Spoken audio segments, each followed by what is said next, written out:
Are we working? I feel like I'm being taken down here. How's it going? Are we on?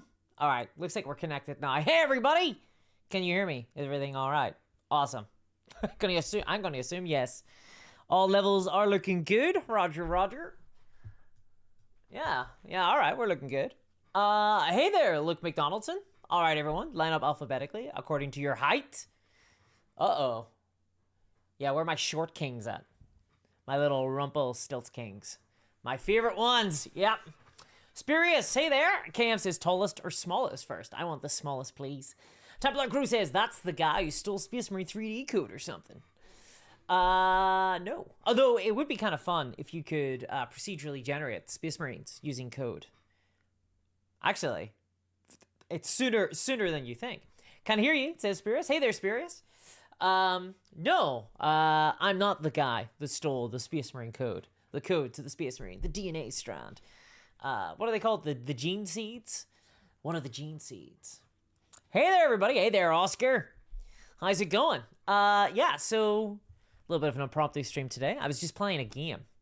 A war game. I was like, ooh, let's talk about war games. Let's talk about Warhammer and stuff. See what's going down. How's everyone doing today? It's been pretty good. I've been playing a pretty fun game. There's a lot of news this week, a lot of Warhammer, a lot of war game news. Not a lot of it good for Games Workshop, at least. In fact, actually, I think there's been some pretty bad news for Games Workshop. Hey there, Warhammer list. I don't laugh, by the way, in glee. I don't want to see the doom of Games Workshop. I've been playing a lot of Warhammer for a lot of years. Larabix Workshop says, never understood that for fire drills, or so short people burn faster. Oh, geez. There'd have to be an experiment done. I don't think it would be ethical, though. Priestley says, phew, got here, Wally, so no having to catch up at 1.5 speed. Jesus, me on 1.5 speed? I don't think you can handle it. I'm all hopped up on my star juice. Spirit says, I think that's Chaos Character Fabulous Bill, the Space Marine Gene Thief. Yeah, what a guy. Whatever happened to that dude? Do you remember there was, I think last year, it was part of their Games Workshop were doing this, like, seasonal storyline. Like, they were doing that for a while, where they'd sell a, are they still doing that? I actually fell off the wagon a little bit. I didn't keep up with this. But Games Workshop for a little bit. They were selling quarterly books that was like kind of presenting this storyline, this through thread of the game. One of them was like one of the Dark Mechanicus were trying to become a Chaos God and trying to be a Chaos God. And he got a model and everything. And then I just feel like it never really followed up on. Although Fabulous Bile, he did the Primaris, right?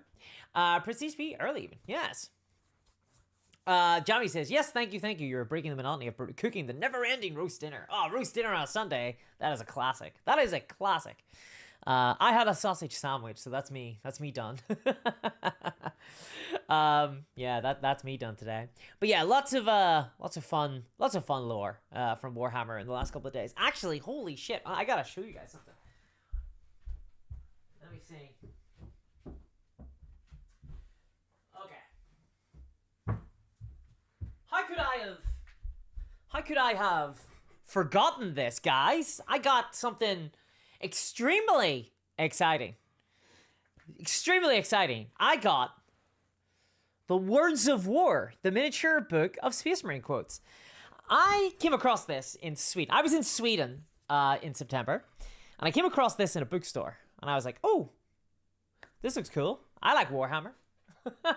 I like Warhammer quotes. And I do, that sounds so stupid, but I actually do love Warhammer quotes. I'm a big fan of the, for those who have been in the old school, I've been playing Warhammer for like 20 years, right? I've been like, since like 2002? 20 odd years. One of the things that I always loved about Warhammer, and this comes from Dawn of War, this is the Dawn of War loading screen, is the quotes, right? Because you used to get all these really, really random quotes, and they would be from these dudes, right? So there'd be things like, blessed is the mind, too small for doubt. Or an open mind is like a fortress with its gate unbarred and unguarded, right? These are quotes that were contextual within Warhammer. These were in the Warhammer world, and they were from characters in the Warhammer universe. These were like sayings. These were idioms, right? There's like a thought for the day, right? That would be the kind of one. And I grew up on these quotes. Hence why I am who I am today. No, I did, but I love these quotes because they're insane. They're genuinely mental. Like they're absolutely mad, and that's what's fun, right? Because Warhammer 40k is a crazy setting, and everyone's mad, and it's fun. It's good. It's an enjoyable setting. I really like it for that. Because I mean, I've always collected the Inquisition, right? So I'm into that. Like it's fun. Okay, I'm enjoying that. So I always love these little quotes that were just like absolutely fucking buckaroo. And so I came across this in Sweden. I was like, oh, these are Space Marine. Okay, this is the miniature book of Space Marine quotes for Warhammer. I was like, oh shit, these are gonna have. So this obviously kind of looks like it's aimed for like new people to the sort of like the Warhammer game, you know, to the wargame hobby. They'll see this. They're like, I like Space Marines. I've seen Space Marine too. I'm gonna buy the little book of miniature quotes. I was like, I'm really curious to see what quotes are in here. And I assumed, I guess, foolishly, that they were going to be quotes that were, I actually thought that they were just going to be reprinting all the old classics, you know, the blessed is the mind too small for doubt. Come on, what are some other ones, guys? The classic Warhammer quotes. We got to get those. Get them in chat, please. Let's get some classic Warhammer quotes in chat. Just the ones that we, you know, from like the Dawn of War 2 era. New hairdo. Yes, Steven. Yeah, indeed. Hey there, Michael Wayne. Hello, Miss Discourse. Spirit says a lot of old, very Rick Priestley jokes for sure. Yeah. Only the insane can truly judge what is seen and what is not, says Luke McDonaldson. Yes, so like there was a lot of crazy. Let's see. There's got to be some.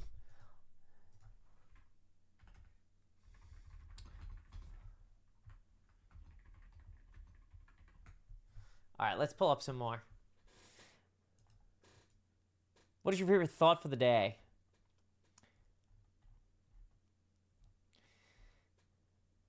Victory needs no explanation. Defeat allows none. Yeah. A coward always seeks compromise. That's a good one. My armor is contempt, right? These are hardcore quotes. Like, these were the Warhammer quotes, you know? So I expected to get that, right? A small mind is a tidy mind. Suspirious. Thank you very much for the big donation there, Talenton X. For the $2 donation, thank you very much. Says, the new haircut and color are awesome. Thank you. That's really kind of you to say. So I thought they were going to be like that. So I opened it up to look at it. It's pretty cool, right? You get some nice pictures. You get like a little introduction. There's not like a lot going on. The text is quite big. It's quite a small wee book. But you get some cool pictures of the Warhammer minis. In fact, actually, we're gonna take advantage of the fact that I have this camera here, and we're gonna look at it for a hot little second. Look at this. Boom. Here we go. All right, so right, I was like, okay, cool. These are some pretty cool quotes. But then I started to read them, and they were a little bit, for lack of a better term, they were a little bit lame.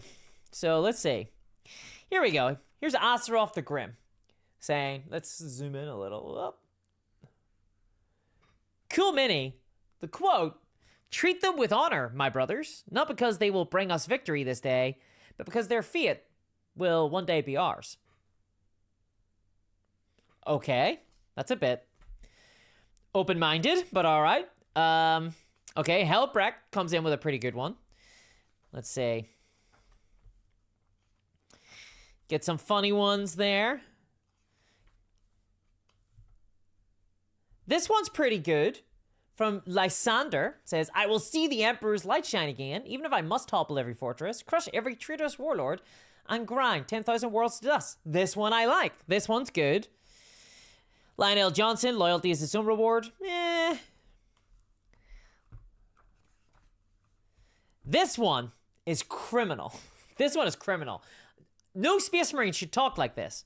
Uriel Ventress, every life is vital, no matter how seemingly insignificant. If we forget that, then we are no better than the scum out there. What? what Space Marine says these words? Like, Space Marines should be like, let's kill them all and let the Emperor sort them out. What the heck? In the darkness, all men are equal. See of those that embrace it. Like, this is, I don't know, guys. I feel like somewhere something went wrong here. Brave deeds and selfless acts of courage are the stuff of which all Fenrisians are bred. Like, what happened to an open mind is like a fortress with its gate unbarred and unguarded? What happened to blessed is the mind, too small for doubt, right? What happened to, like, ignorance is bliss? I feel like at some stage something went awry and the writing kind of went, I don't know if it's just because these are like quotes from novels or something. But they really should be, like, insane. Like, they feel very, like, I'm a reasonable guy. Let's not be too hasty, brothers, for they may have a point. Like, whatever happened to compromise is cowardice? Yeah, Clyde Dashing says it's not really grim nor dark. And that's kind of my problem. This is, like, not grim dark at all. I don't know what the heck was going on. Whoever like, kind of picked the quotes in this aren't very... It was a really bad selection. And not only that, but even the quotes that are kind of good are kind of lame. They're a little bit lame. But what's particularly sad is that I feel like this is like something that, you know, you're like new, you're like younger, maybe you're getting into like Warhammer. You're probably gonna pick this up, or like an aunt or something's gonna buy it for like someone who they know, like a relative that's into Warhammer, and they're gonna get these quotes. I just feel like it's kind of a bit weird. It's like, it's very coded as the Space Marines are good guys, right? Like, am I wrong in this, or am I reading this wrong? But I don't want the Space Marines to be the good guys. I want them to be the grimdark guys. Only in death does Judy Ann, says Tom, old Kentucky Shar Dennison. Yeah, right. So yeah, I came across this the other day, and I decided I had to pick it up because I just thought it was a really interesting tonal shift in Warhammer. I just could not see this book existing 20 years ago with Warhammer. Not to be all like crotchety about it, but I just feel like there's been definitely a tonal shift in some kind. Spirit says contact with alien races always renews one's faith in humanity. Is my belief that foreign travel narrows the mind wonderfully. Yes, exactly, right? These Space Marines are not like nice guys.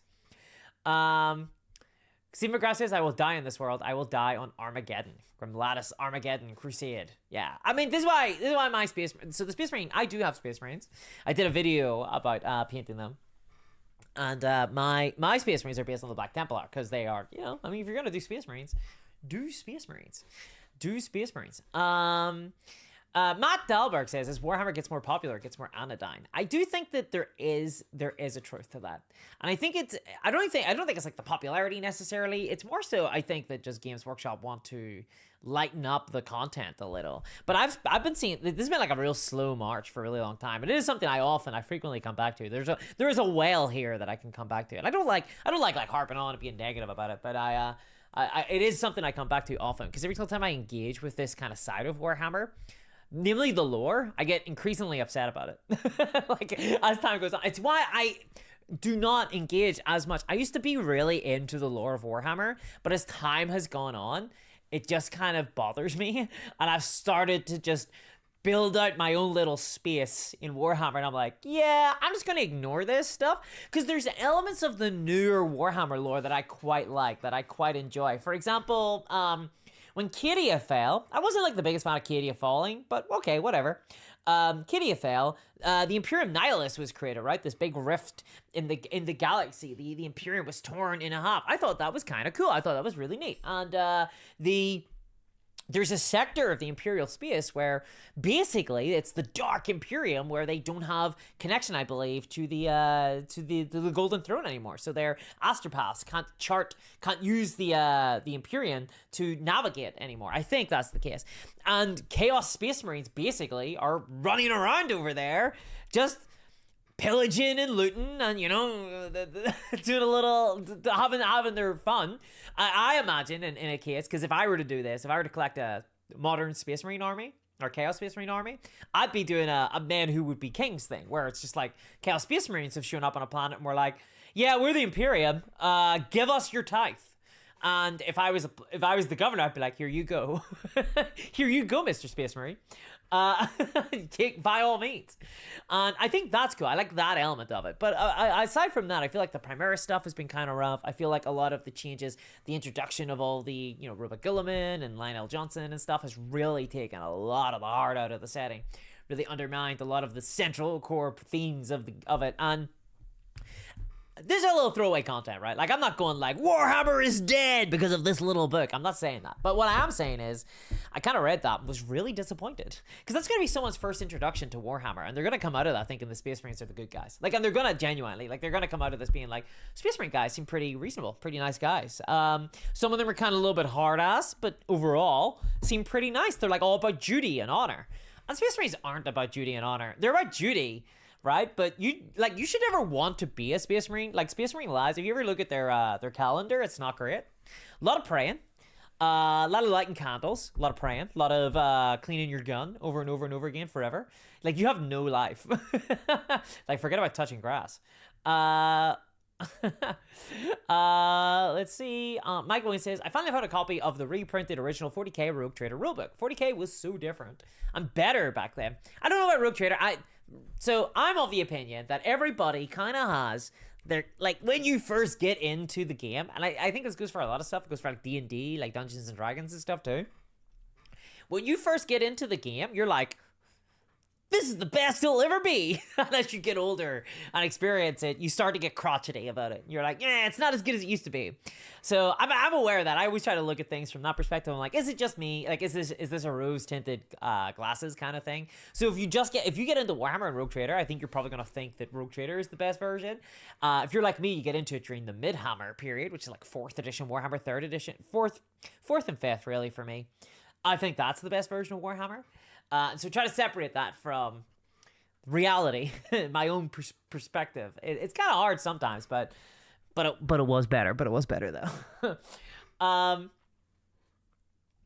Seabergraph says, an unfocused mind walks in dark places. There you go. Wise Contra Geo says, Chaos Space Marine quotes were always better anyway. Were they always better? Weren't Chaos Space Marine quotes always like, blah, blah, blah? Kill! Ma'am, kill! Or no, that was a Space Marine one, actually, I think. So I don't know whether or not this is a case of like Warhammer's getting more popular, and therefore it's kind of losing its edge a little bit. I do feel it a little bit, but I'm really curious about how the Warhammer Amazon show is going to go. Like, what tone is going to get struck here, Because we got Superman, The Witcher, in charge of it. So, and he's a big fan, right? So we'll have to see. I'm really curious. I'm really curious to see. Look at McDonald. Let's see. Plastic Predator says this book is written by someone who doesn't get that Warhammer 40k should be satire. They're on board with the Imperium and think it's an aspirational thing. Maybe. I suspect that these are all quotes from novels. Maybe someone who's like really read into the books. Are these all quotes from novels?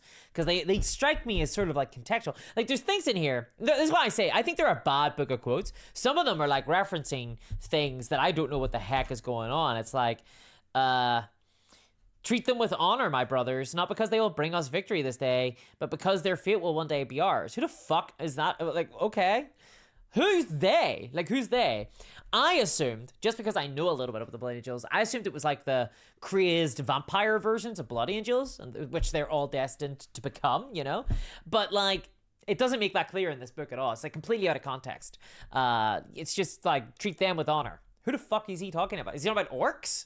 Is he saying, like, treat the orcs with honor, brothers, because one day we might turn green and go really nuts? Maybe. Frabby says, good evening, heretics and Xenos. Good evening! Are we heretics and Xenos? I thought we were all sisters of battle. I can change my hair over to a sisters of battle one if you want. I can get that done.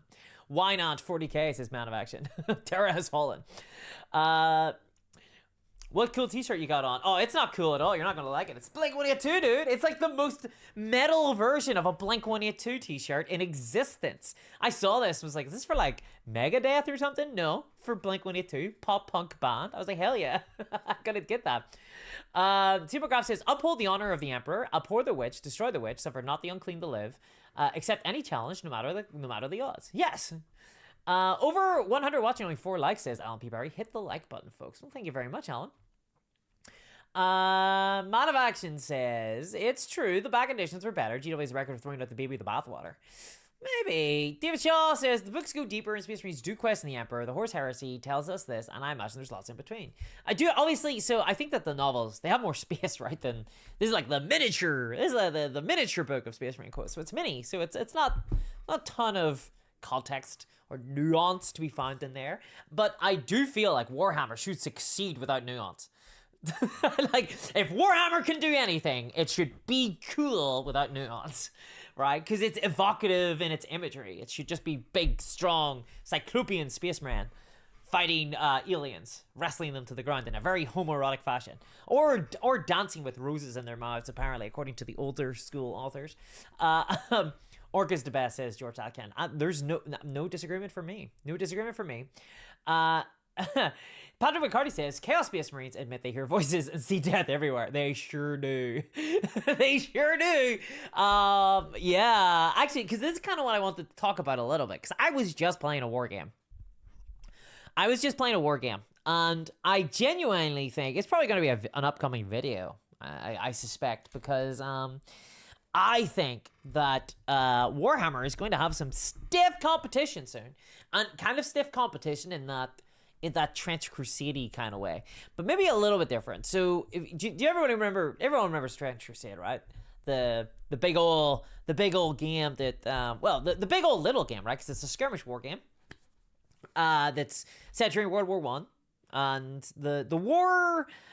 Not that the war never ended. It's like the World War One is different because it's like Satan is real, God is real, and the forces of hell are on Earth, and everybody's fighting each other, and like Europe is constantly sending people over. It really made a huge splash this year.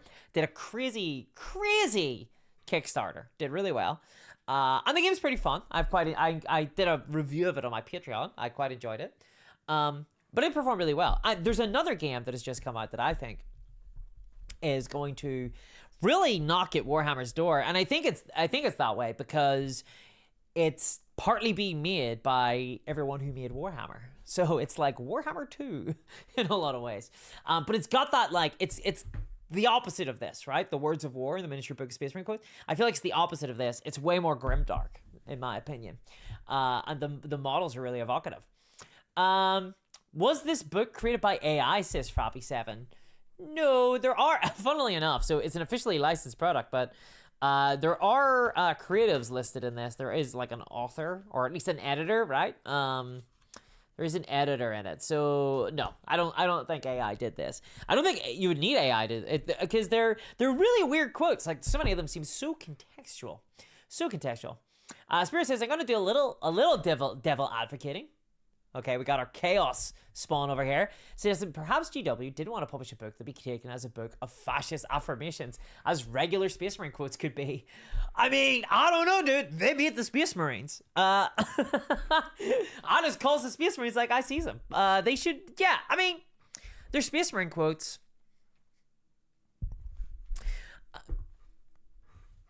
I mean, a lot of the quotes aren't even, I don't even know if they're like fascist affirmations either. A lot of the quotes that I would put down as like classic Warhammer quotes are like medieval.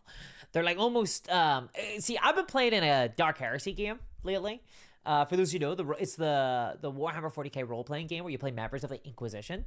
And we've been playing that. And I've been playing that. I am playing as like an Inquisitor. Well, I'm playing like an Interrogator who's like the wrong done. I'm not quite an Inquisitor yet, but I'm sort of in charge of the acolytes, the party, right?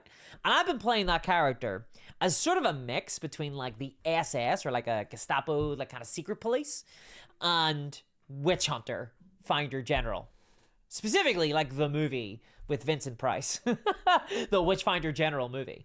I'm doing this like mix of the two where it's like secret police, but also let's accuse some people who've got lots of land and money and do deals, you know? And it's been fun. And I feel like that is the Warhammer vibe. That's what I always loved about Warhammer, that it was the future, it was sci-fi, but they managed to infuse it with fantasy, right? It was a sci-fi fantasy setting where it was the dark ages of technology, and we were, you know, like the tech priests, for example. This is something, you know, it's so hard to find art of tech priests doing prayers, which is weird because I feel like tech priests are called tech priests, and the vast majority of their time should be spent doing prayers. I feel like that got lost somewhere. I think whenever the Mechanicus got turned into a faction for 40k, they lost all the candles and stuff for some reason. They don't seem to do, like, incense burners or anything. They don't seem to, like, try to do the secret rites for the robots so much. And it's really hard to find art of that. They're always fighting people with big axes, big mechanical axes and stuff.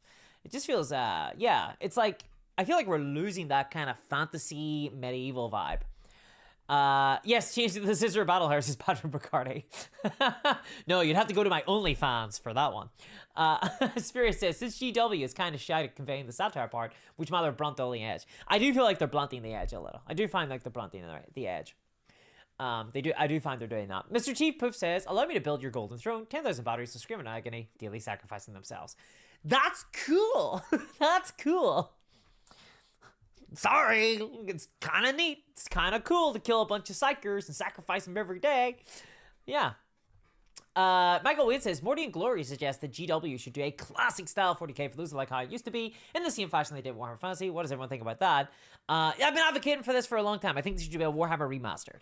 So they should do like a Warhammer like remastered edition, take Midhammer, do like 4th and 5th edition, because again, that's where I got into it, right? But they should take that edition, and they should, I mean, to be perfectly frank, this game already exists, but it's not like an official game. It's called Pro Hammer. You basically take those old school editions and you kind of clean them up. This was also sort of Horus Heresy, to be fair. Like, Horus Heresy was kind of this, right? The problem with Horus Heresy is that it's Horus Heresy, it's not Warhammer 40k.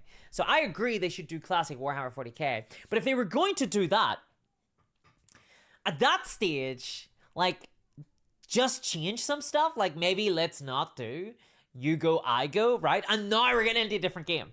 Now it's becoming a different game. To be honest, like, I think, yeah, this is kind of what I would have wanted. Thank you very much for the membership there, Patrick McCarty. Really appreciate it. Enjoy the emojis. I'm being a member of the Discourse Heirs and helping this channel continue to exist in the face of YouTube. You're screwing me. Fuck those guys. And another thing, YouTube.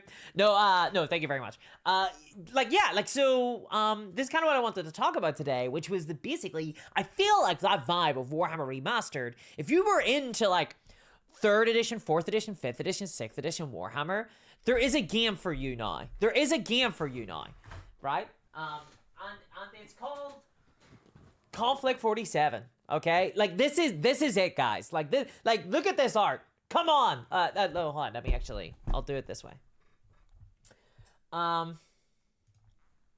Okay, that's too zoomed in. That's too zoomed in. To me, this is This is kind of the new Warhammer for me, okay? I've been really, really liking this. I've been really enjoying this. So I've been playing this for a while, but it used to be the older version of it was like, okay. It was really fun. I enjoyed it. But I feel like this is the new edition. It's just come out. This is the starter set. And it's from Warlord Games. Now, the interesting thing about Warlord Games is that they're all like ex-Games Workshop people. So they're all from Games Workshop, and they came out with Konflikt 47. And this game just feels like a love letter to old school Warhammer, but with so many improvements. Like, they fixed so many issues I had with old school Warhammer, right? It's no longer you go, I go. It's alternating activations, but you draw dice from the bag, so you never know who's going to go next, who's going to activate next. So it's crazy. It takes, like, the kind of rule set, if you know bolt action, it takes that rule set and it puts a sci-fi twist onto it. This is essentially super grimdark World War II. This is World War II, but 1947, the war didn't end. This huge conspiracy has, like, created these rifts in reality where people are pulling this strange technology about. And we'll talk about some of the minis in a minute. But I've been really, really digging this because I was literally playing a game of it today. I'm playing the Axis with my super style trooping, my Axis Space Marines. And I was fighting a bunch of Soviets, mostly conscripts, and it was a ton of fun. We're like goblins. It's like fighting goblins. And I'm fighting for Poland at the minute is what we're doing. We're doing a campaign. And it's a ton of fun. Read the Armory Guide and Omnibus Great Reading. Sam Bishop, Tech Dragon, thank you very much for the donation. 10 Australian dollars says, 3rd to 5th edition was the peak of 40k hobby. Everything has been downhill since. Also, did I hear She W? Because I'm going to steal that for my own stream whenever I talk about Games Workshop. Let me see here.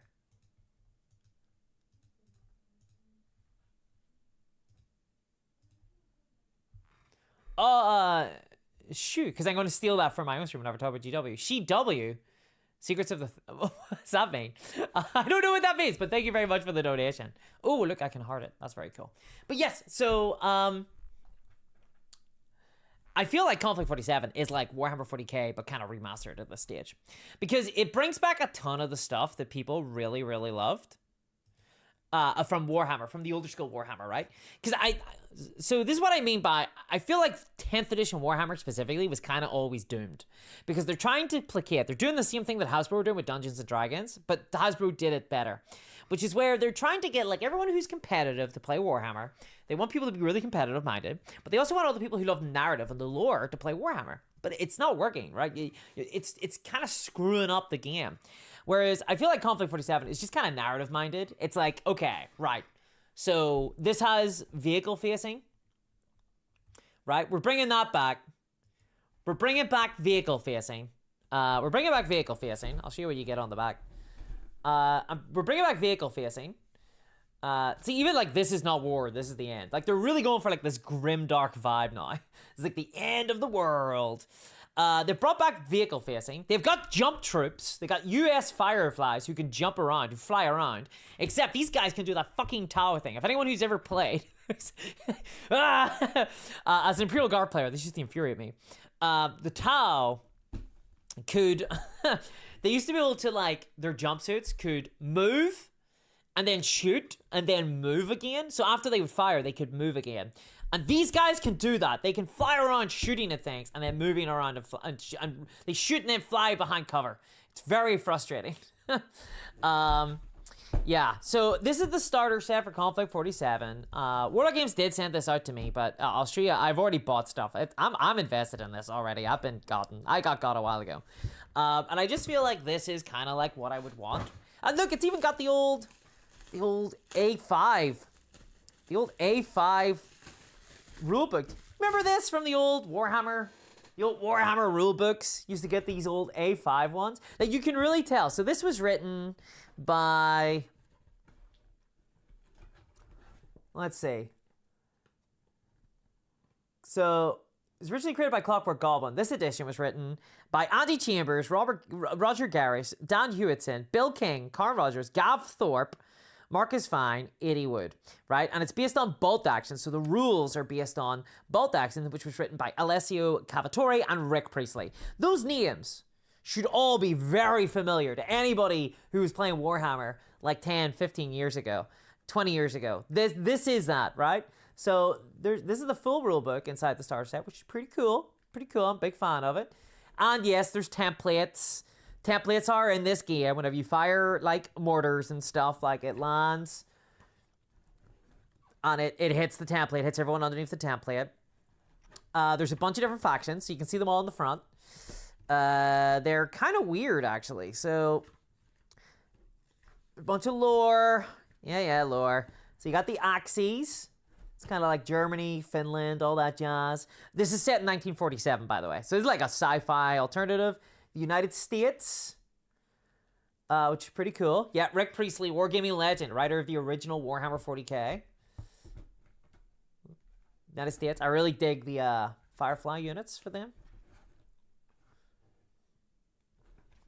The British Commonwealth, by the way, who are robot guys, they have a lot of robots and giant bayonets. My friend is playing the British Commonwealth. I actually think their dogs are scarier. They can't bring units of like war dogs, and they're terrifying. The Soviets are pretty fucking badass, to be honest. The Soviets are pretty cool. Yeah, and then the Empire of Japan. So there's only 5 factions in the game, but I will say this much. I do want to play every single one of them. They're all very, very cool. I really dig them all. The Empire of Japan, those guys can teleport around in and out of existence. But whenever they do that, so they can literally teleport anywhere they want on the map, including out of combat. So if you've locked them in combat, they can just teleport out to somewhere else. But they have to make a morale check every single time they do that. And if they fail their morale check, they die. They disappear forever, never to be seen again. Which is just fucking hilarious. And that's what I mean by it's like that old school Warhammer vibe. It's a war game. You're rolling dice to see what happens during the game, right? Sometimes there's these big, massive, pivotal rolls that really fucking matter. And I think that Warhammer 40k these days has gotten a little bit too consistent, a little bit too easy, right? Like, as in, you know, you can math out stuff. People talk about piloting their armies instead of playing the game, and I don't like that. You get this is a battle mat, I believe. It's just, it's plasticky, so I don't know. It feels okay, but it's plasticky. Double-sided. It looks like this side. I'm not zooming out enough to be able to see it properly. Looks like one side is kind of urban. The other side is all mucky. It's all mucky muck. Very. And then you get, yeah, you get a little bag. You get a little bag. This is for your dice. This is for your dice. Because during the game, to see who goes, you pull out a die. Each player has a different color, and whichever one you. So it's random. So you never know who the fuck's gonna go next, and it's crazy. And you're like, oh my god, this is horrifying. Okay, so this must be the plastic underneath. Yes, here we go. All right, cool. So as you can see, it's hard plastic. It's hard plastic. Oh, let's zoom in a bit more. It's hard plastic, exactly like Warhammer. This is the pin markers. Whenever you get shot at, even if you don't get hurt, you can get pinned in place. So the game isn't just about trying to destroy one another. You're trying to control the enemy by shooting at them, right? By keeping them locked in, by suppressing them. And I think that's really cool. It's really fun. Spirit says, I think Chambers is one of the best one. Patrick McCarty says the US mechs are pretty cool looking. Michael Weed says, K-47 is tempting, seeing as I have loads of bolt action. The only faction I don't have is Soviet. So these are the dice. These are the dice. And these are Rift dice. So these are magic dice. These are for like your crazy super technology. Whenever you want to use them, you're like, it's called the Rift tech. This is like the super sci-fi stuff. Whenever you want to use it, you got to roll this. Or rather, every single time you use it, you spend it and it goes to empty. And at the end of your turn, you got to roll this to see whether or not it comes back online, whether or not you can use it again. This is your order dice that goes in the bag. These are the hero characters. Yeah, Konflikt 47 starter, Firefly, and Style Tripping figure. So these are the hero characters. Let's have a little glance in at these guys. That is a veteran designer lineup, says Spurious. It is indeed a veteran designer lineup. And I just really feel like the kind of lore of it is so they have a bunch of books planned, and I feel like they're going to be going really in on the lore. So this is the quality. This is Warlord resin. See, it's a little bit chalky. This needs to get washed. I'm going to need to wash this, I think. Looks like the hero characters are cast in this resin.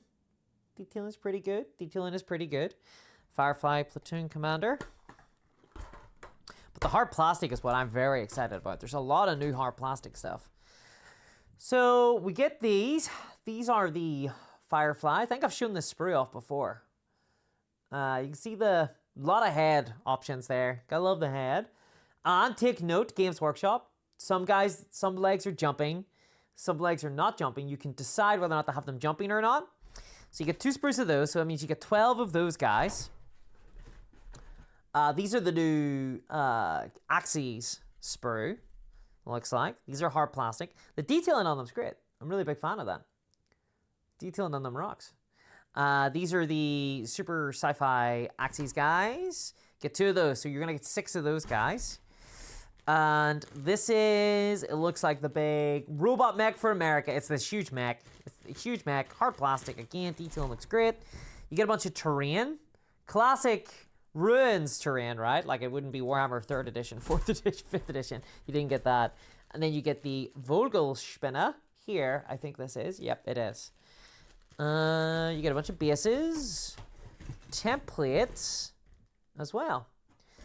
Yeah. What's this? Assembly guides. Ooh. That's the new German symbol. Okay. Yeah. So here's all the stuff you get inside here. Fireflies. Style Tripping. This is the American mech. Ooh. That's the instructions. The Vogelspinner. Yeah. And to me, basically, I've been playing this. I've been playing it for a while, but this new edition just literally has come out. Like, literally, it just launched. So this is the starter set for that. And I've really fallen in love with it, to be honest.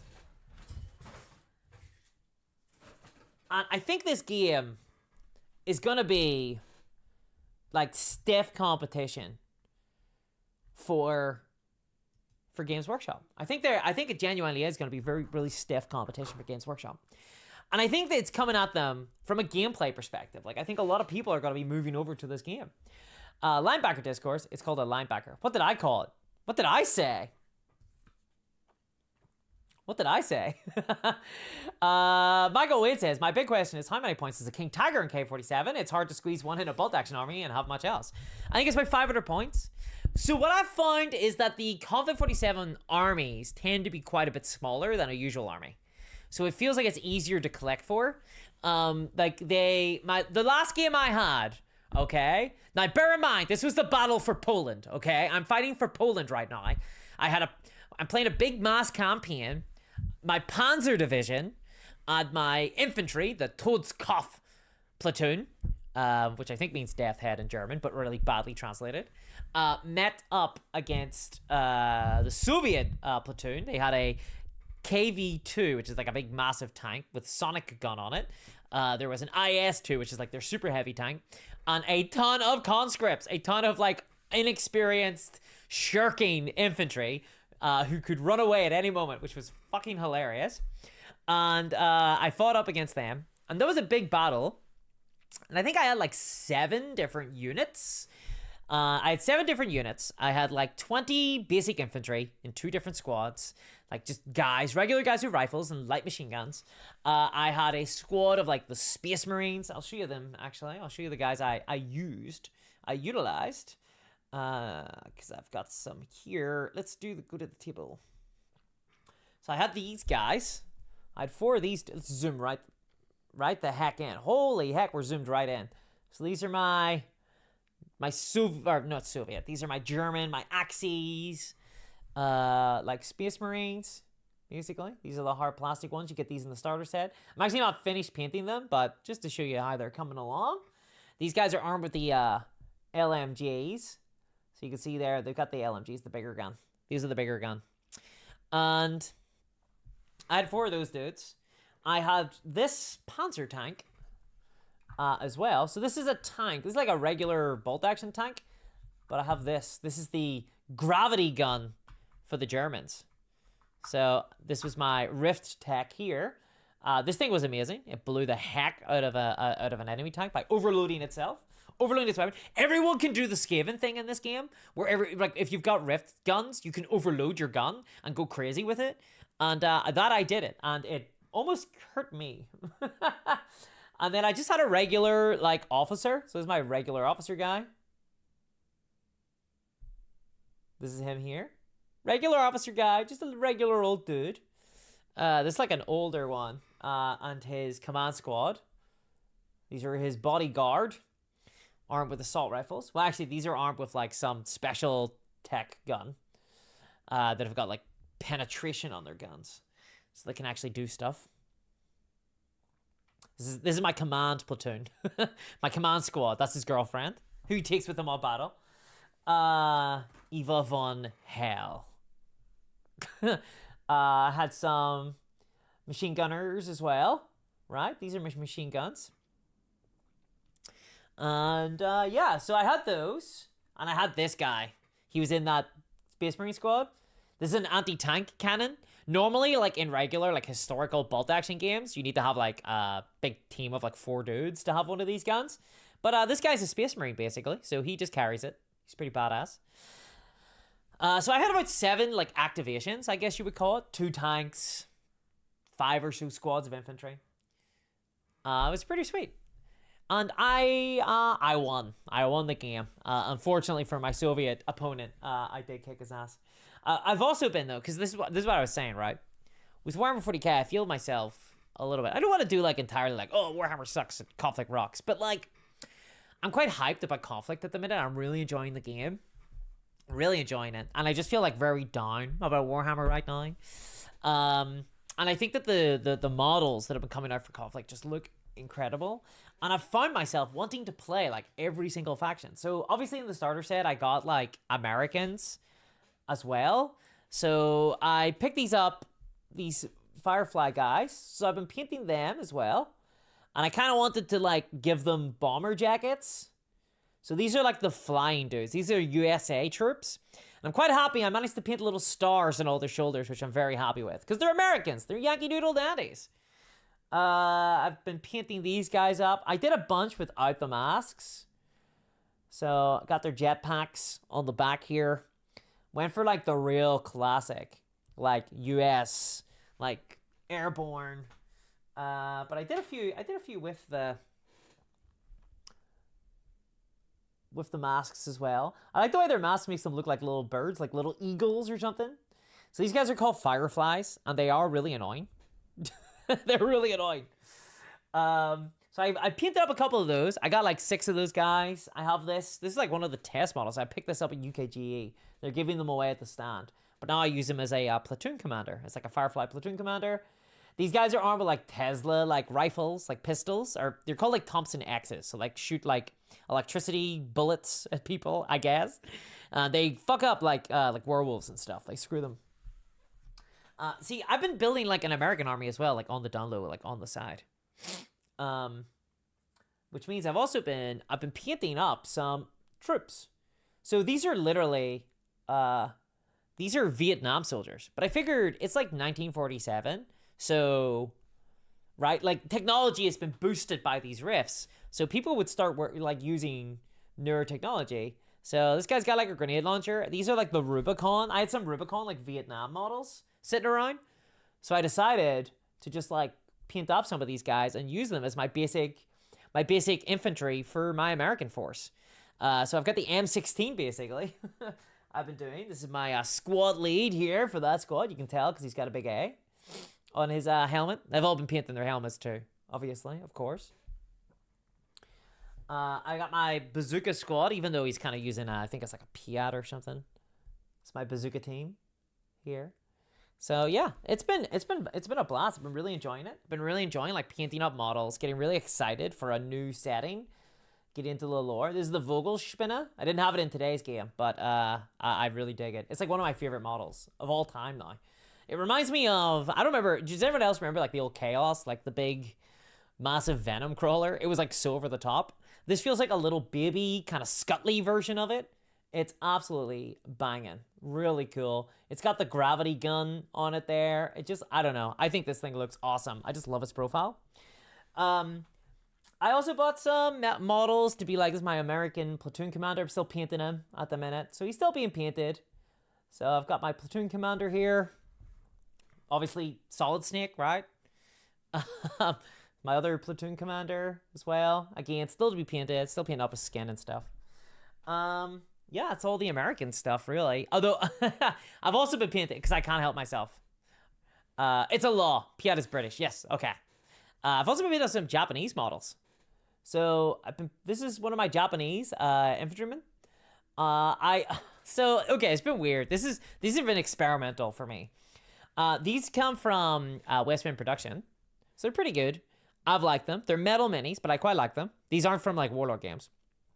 But I painted them white because I wanted my like force to be like a sort of, so the Japanese have got like loads of jumping around technology. They have like what's the word for it? Like teleport technology. They got chronospheres. If you know Command and Conquer, they got chronospheres, right? And so I wanted to do like a Japanese force that was like jumping around the world, right? Like you can just teleport into like London if you want to try and take it. So that's what these guys are. These are like the experimental jump infantry. It also means that like I can take my Japanese force and fight in like European theaters. I can fight like at any theater I want, but being like, yeah, these guys teleported in. What do you want? But unfortunately, I think the paint scheme, I'm not sure if it works for them because it makes them look a bit like a Navy guy. So I don't know if I like that or not. Because I wanted to do like space age sort of samurai vibe, but he just looks like he's on a, like from the boat. Like he wants to sing like in the Navy. So I'm not sure. I'm not sure about that. I also tried to base this guy with like water. I don't think it turned out very well. It did not turn out good at all, I don't think. I don't like how it turned out. But yeah, so I've been painting up some of those guys as well. I've been super busy, actually, hobbying like tons. I'm 3D printing a bunch of stuff as well, which everybody knows about. So yeah, Konflikt I think is really awesome, and as people have been saying, it's a very venerable like design team. I'm a big fan of the game. I think it's genuinely probably my favorite war game at this stage. And let me tell you guys, I play a lot of war games. I'm not one of those people that just plays Warhammer and that's me done. I play a shit ton of war games, and Konflikt 47 genuinely has gripped my heart. I've been really enjoying it. Someone's talking about the price of like the Fireflies. I think the Fireflies are priced pretty well. Anything plastic for Konflikt, I think, is priced quite well, except the linebacker. I think the mechs are a bit pricey. But I think that the basic like infantry and stuff and the style tripping, I think they're all priced fine. I think the resin stuff, I really want to see more hard plastic. I think the resin stuff is quite pricey. I think at Wayland Games, you can pick up like the starter sets for like £88. Which feels like a lot, but then you kind of remember what a Warhammer 40k Combat Patrol costs. You're like, oh yeah. And then you see what you get in each box, and you're like, oh yeah. I forgot how expensive Warhammer is. Which really sucks. Looks cartoony, says JJ. Yeah, I wasn't going for a cartoony vibe, and unfortunately, it just kind of came out that way. I don't know if it's like the red is too much. I think that they'll look better. I think that color scheme will look better on the new Japanese models, like, because I'm gonna get the new Scorpion tank and stuff, which is gonna look awesome, I think. Doctorish making surgical strikes, says Ernie Miller. Yeah. Patrick McCarty says, I want to see the German spider tank versus the Japanese Scorpion tank one day. Me too, dude. And I'm gonna make it happen. But it's kind of crazy. It's like I'm kind of collecting 3 armies now, and I'm like, ooh. Like, so a lot of these models I already had, because I've got like a bunch of the Vietnam models that from Rubicon, which have been great to work with. So I already had a bunch of those. So that's most of my American army. And same with the Japanese forces, I had a bunch of Westwind stuff. So I've just been painting up things I already have. And now I've got this starter set from Konflikt 47. I'm going to build into my German army and my American army, because there's a bunch more Fireflies. And another mech suit. And big mech, because the mech is awesome. The thing I love about the Americans are crazy, dude. Like, the rules for them are nuts. So, I don't know, you guys know deep striking, right? In Warhammer. The Americans are like the deep strike faction. All their jetpack guys, right? Their Firefly units, their mech can also do this. It also has a big booster it can fly on it.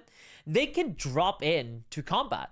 And what that means is they start off the board. So when you start a game of Konflikt 47, the American player can be like, yeah, everything that has flight, I'm going to start off the board, right? I start in reserve. You're like, okay. From turn 2 onwards, they just drop down wherever they want. They just drop down wherever the fuck they want on the board. It's crazy. It's mental. Bronze Age Caveman, thank you very much for the $10 donation. Yes! The dream, dude. Thank you very much. Says, here you go. For the for the cause, new Bronze Age Caveman video will be out this week. Well, thank you very much, Bronze Age Caveman. I really appreciate that. Thank you very much. Can we get hype in chat, please, for Bronze Age Caveman? I really appreciate that. Yeah, so like the American force can literally just drop down on the fucking board. It's crazy. Bronze, not bronzer. Yes.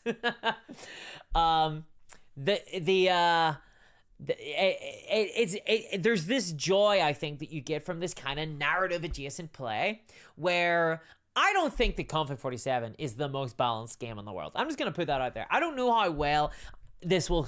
I think it's balanced in the sense that there are games I've played of Konflikt 47 that have been imbalanced, where one player has way more points than the other, because we're playing this campaign system, so you're facing platoons against each other, right?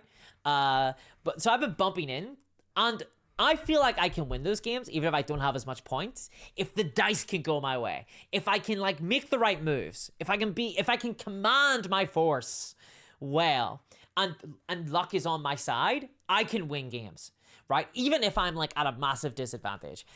It's not competitive in the sense that if match play, you and 1,500, I think sometimes the game turns on dice. And what happens on that, right? is firstly, I think it matters how you react to that, like in terms of like what you do, because you have to know that there's risks involved in like decisions that you make because you're rolling dice for stuff. But I think what it does is it makes these big pivotal moments of the game that create huge spectacle. Like there are times where like you've got a tank and it's shooting at an enemy tank and you're praying. You're like, please, I must hit this tank. I have to blow this up. It's going to kill so many of my dudes if I do not strike this tank and destroy it. And you're rolling a die and everyone is engrossed in what you're going to roll because it really, really fucking matters. And I feel like in Warhammer 40k these days, dice rolls don't matter as much because everything is so consistent. Warhammer, they've packed so many rerolls, so many like opportunistic rerolls, right? Oh, I spend this, I do this stratagem, right? So many like off-board kind of abilities that they've kind of smoothed out a lot of the dice rolling, right? They're trying to make things as consistent as possible. And that is not Konflikt. Konflikt is old school Warhammer. The fucking sometimes you live or die by the dice. But what that means is I find the game has a lot less. It's got a different vibe. It's more like have a beer and chill game, right? It's like let's have fun today. Let's not let's not go crazy, go super like all in, try to play really competitive, really worry, really like think about the stress. Let's just play a game and try to risk it for a biscuit. You know, you gotta go for it. I'm just gonna these guys are gonna attack here. I'm gonna try risk things, right? Because sometimes you'll have to make like I had a game the other day where my style trooper, my fucking elite Space Marine dudes, dogs were unleashed upon them by the British. Turns out, I think it's their best unit, just war dogs. They were eating the hell out of my guys. My guys couldn't shoot them. I kept rolling dice, and I couldn't hit them. These fucking dogs, dude, they wouldn't go down. And so I just got mauled by dogs. So I had to, like, I had 2 Space Marine guys, and I was like, screw this, and just charged, like, a bunch of my opponents, like, Grenadiers, into melee. And I was like, dude, I got 2 dice I'm rolling in melee, and you're rolling, like, a ton of dice against these guys, but you've got to roll, like, 6s. And so, and I only got to roll like 3s or 4s or whatever. So let's see how this goes, right? Like he had to roll like 6 and 6, and I had to roll 5+ on any of my attacks. Yeah, and it was like crazy. It was like super tense because he had so much more dice than me, but I only had to like get 1 or 2 successes, and it was really fun. It was like these big pivotal dice rolls. You just do stuff that are like, I'm gonna go audacious, and I just feel like there's like a different vibe, right? There's just a totally different vibe. Twisted Nerves Painting, hey there, says good evening, just joined up in your Discord. Welcome to the Discord. Anybody who hasn't joined the Discord, by the way, you join the Discord. We talk about all sorts of different games. We talk about Warhammer, we talk about other war games as well, like tons of different ones. And we also talk about movies as well. Day of the Star, balance and nerd games like war games and Magic the Gathering and D&D. It's a foolish pursuit. I think there's a place for it, right? I think that every game, I don't mind that Warhammer 40k player, like the designers are really going for a very heavily competitive game, and I think this has been happening. There's been a long journey Warhammer's gone on. I think the issue is the Games Workshop do not execute well on it, and the game also has a tradition of not being super competitive. There's always been a competitive element to Warhammer 40k, but I don't even think that the setting really suits it. Like, I wouldn't go into Magic the Gathering and be like, these guys are all trying to play competitive games, right? Because I feel like Magic the Gathering's DNA is as a competitive card game, right? But I would, however, if people were like, we're gonna play competitive Dungeons and Dragons, I'd be like, that is so dumb. And I know that like there's been competitive Dungeons and Dragons from like the very beginning, but that sucks.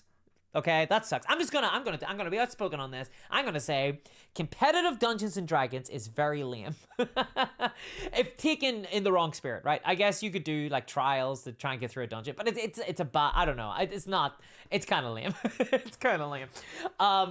And I feel like Warhammer, they're trying to do both. They're trying to like be competitive. They're trying to still be like fluffy and narrative, and they're trying to get like 1,000 different detachments. Like oh, you're playing the Raven Guard, well, you'll get a detachment. You're playing the Ultramarines, you get a detachment. You're playing the Blood Angels, you get a detachment. Well, you get a book, and that makes it impossible to balance.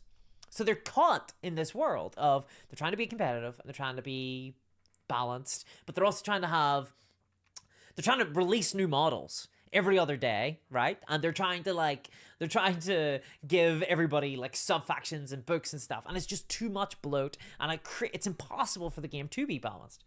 Dendo Star says that true fantasy was the most competitive compared to 40k. There you go. Although Warhammer Fantasy even had its issues. Like I played my first game of Warhammer Fantasy, I killed my opponent in one turn with shooting cannons, artillery, and handguns. I just blew up my opponent.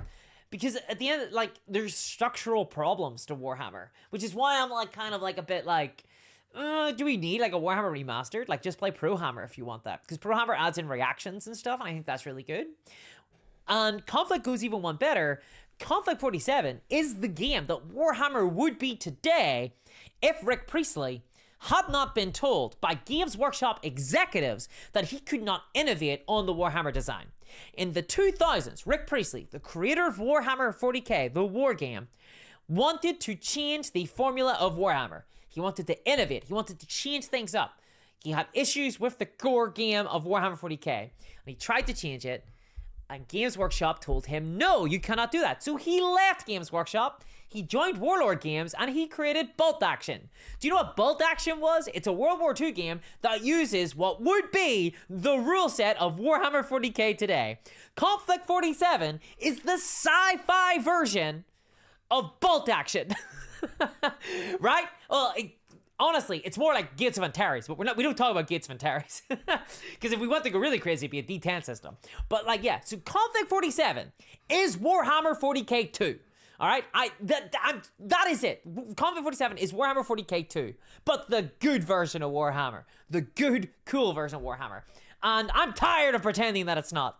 I'm tired of pretending that it's not. I have been having a blast with this game. It really reminds me of playing like back in the 2000s, like the way I used to play, which was just for fucking fun. And yes, back then I drank beers and played my war games. Do not look into my age. Do not assume anything of that. But there we are.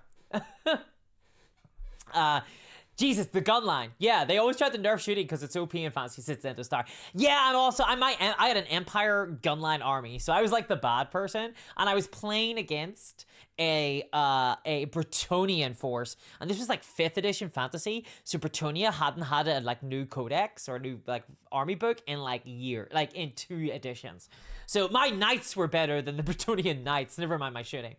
Anthony Emil says, I have like 120,000 points of Soviets for Bolt Action. I want to pick up some Ursus infantry, the Werewolf Commissar, and a couple of Tesla turrets for my KVs and T-34s. You may as well, right? Like, because it gives you the option then to play another game, right? Because you've already got an army of Bolt Action. You pick up these like sci-fi stuff, and now you can play Konflikt. I've always loved that about Konflikt. Michael Wayne says the K-47 starter is 76 pound at Wayland. I think that's pretty good. I think that's a pretty good starter set. I think for what you get in there, that's pretty nice. I wish the dice bag was a bit bigger. It's perfect for me, but I know there's people with big hands, so they need a big dice bag, and it's kind of small. It's kind of small. What else? Well, do I have any other complaints about it? I wish they would change the pin markers. I have these custom pin markers that I bought off oh god, I can't remember what they're called, sorry, but I have custom pin markers that I use. The A5, I like the A5 rulebook, honestly. I kind of prefer it, truth be told. Anthony Emil says, so Discourse, have you thought about Trench Crusade? I have thought about Trench Crusade. I've played Trench Crusade. I like Trench Crusade. I think it's really fun. The thing about Trench Crusade is, I have so many skirmish games. I like army-sized games, and Trench Crusade is very skirmish-sized. I dig Trench Crusade. I think it's really cool, and I'm really happy it's being so successful. And I love the art. I love the vibe of it. But I don't think it's like the game that I can... It's not my home game. I'm a variety gamer. Like, I've always been a variety gamer. I play Warhammer, but I'm playing Konflikt a bunch right now. I play Silver Bayonet, right? I played a bunch of the Mantic games. I play Middle-earth strategy battle games. I play loads and loads and loads of different games. Rogue Hammer, Pro Hammer, all the hammers. Right? I play loads of games. Trench Crusade is one of those games I've played. I haven't played a campaign of it, but I did review it for the Patreon. Like, as always, if you want my thoughts on war games, the Patreon, if you subscribe to the Patreon, you will get full, like, 30-minute review videos where I go into the details of what I liked and what I don't like and give it all a rating, even though you can't really rate things. It's all subjective. Marius Rounders said, I'm in the process of painting a ton of Psycho Warriors and will go on and then troll tournaments. Yes! do the all off board reserve thing and go all Kroot. That's my opinion. Just go all Kroot. Wong says the ideas are cool, but I honestly don't like the models too heroic scale. Fair enough. The models are very heroic scale. Like they're very kind of Warhammery in that side. Dinosaur says it's complicated with Magic Gathering competitive balance. The short version is it's not done very well. I think so. I think the reason why like Warhammer has gone like super competitive minded, even though like right now there's like a ton of drama again like in the competitive community about balance patches and like how Games Workshop like relate to how they sell their rules and how the updates happen with the game. Is the Games Workshop I think don't really. Guys, Games Workshop is a weird company, and they've always struggled to commit to things in the sense that they do weird balance patches, and then they won't talk about it for like 6 months, and then they'll do another weird balance patch, right? Like, they really sit on things for ages. They are completely hamstrung by their inability to sell rules, or not sell rules. They must sell the rules, right? They have to sell codices books, which means that in order to sell the codex, they have to write the rules for the game before they've even play tested like other books. And so you get this weird thing where a book will come out and it'll be super OP, and then they'll nerf it because it's too OP, and then the next book will come out and it'll be super OP, it'll be even more powerful because they tested this new book against the older book but before it got nerfed, and then they have to like nerf that, and it's like this conga line of madness, right? Because Games Workshop are like, they have to prepare for things like so many years down the line instead of just releasing all this stuff digitally, right? They don't commit to the competitive idea of everything being free and digital that they can access. But the reason why they like it being competitive is because it does encourage people to purchase miniatures and purchase new updates constantly, and it keeps them on this grind. They understand it's great interaction, because whenever you're talking about war games online, like, it's really hard for me to be like, I played a game of Konflikt last night, and this really awesome thing happened. It was really cool. You weren't there, but it was really cool. Some dogs ate my guys, and I had a lot of fun. Where does that conversation go? It goes to you being like, yeah, it's pretty cool. That sounds neat, right? That sounds fine. But with competitive conversations, you could be like, I think this miniature is better than this miniature for all this math reasons. And someone else can go like, your math is wrong. I think this miniature is better than that miniature for these math reasons. And someone else can say, well, faction number 39 is actually the strongest faction because of this reasons. And someone else can say, top 5 factions in Warhammer 40k, top 5 miniatures in Warhammer 40k. There is a lot to talk about. The stakes are high. We're gonna win tournaments for money, and we're all gonna converse about it and get more people into it and play this big tournament, right? Competitive play is great for building communities. Fantastic for building communities. It's amazing. That's why a lot of the games that survive are competitive games, because you can talk about them a lot. It's also why Dungeons and Dragons can never truly be just a narrative-only role-playing game. It has to always have a crunchy element of it, because people need to talk about the crunch. They need to talk about the mechanics of things. They need to talk about the actual physical attributes of miniatures and characters and classes, and you need to have things that people can converse about online. If you don't have that, discourse about the game dies, right? It becomes hard to talk about. So that is why you need a little bit of a competitive element. And Warlock Games have been talking about needing that they're going to do competitive stuff for Konflikt 47. I'm okay, but I don't think that's where the strength of the game lies. I'm just going to say that much. I understand why they're going to do that. I think it makes sense to me. They want to build a community, and I think the competitive play is the easiest, the most successful way to build a community around a game. However, it comes with downsides. And Warhammer 40k is really struggling with it because it creates issues for the game, especially if you do not commit to it. I think a game like Magic the Gathering, they committed to it for a while, competitive like releases, but now it's like their greed has gotten the best of them.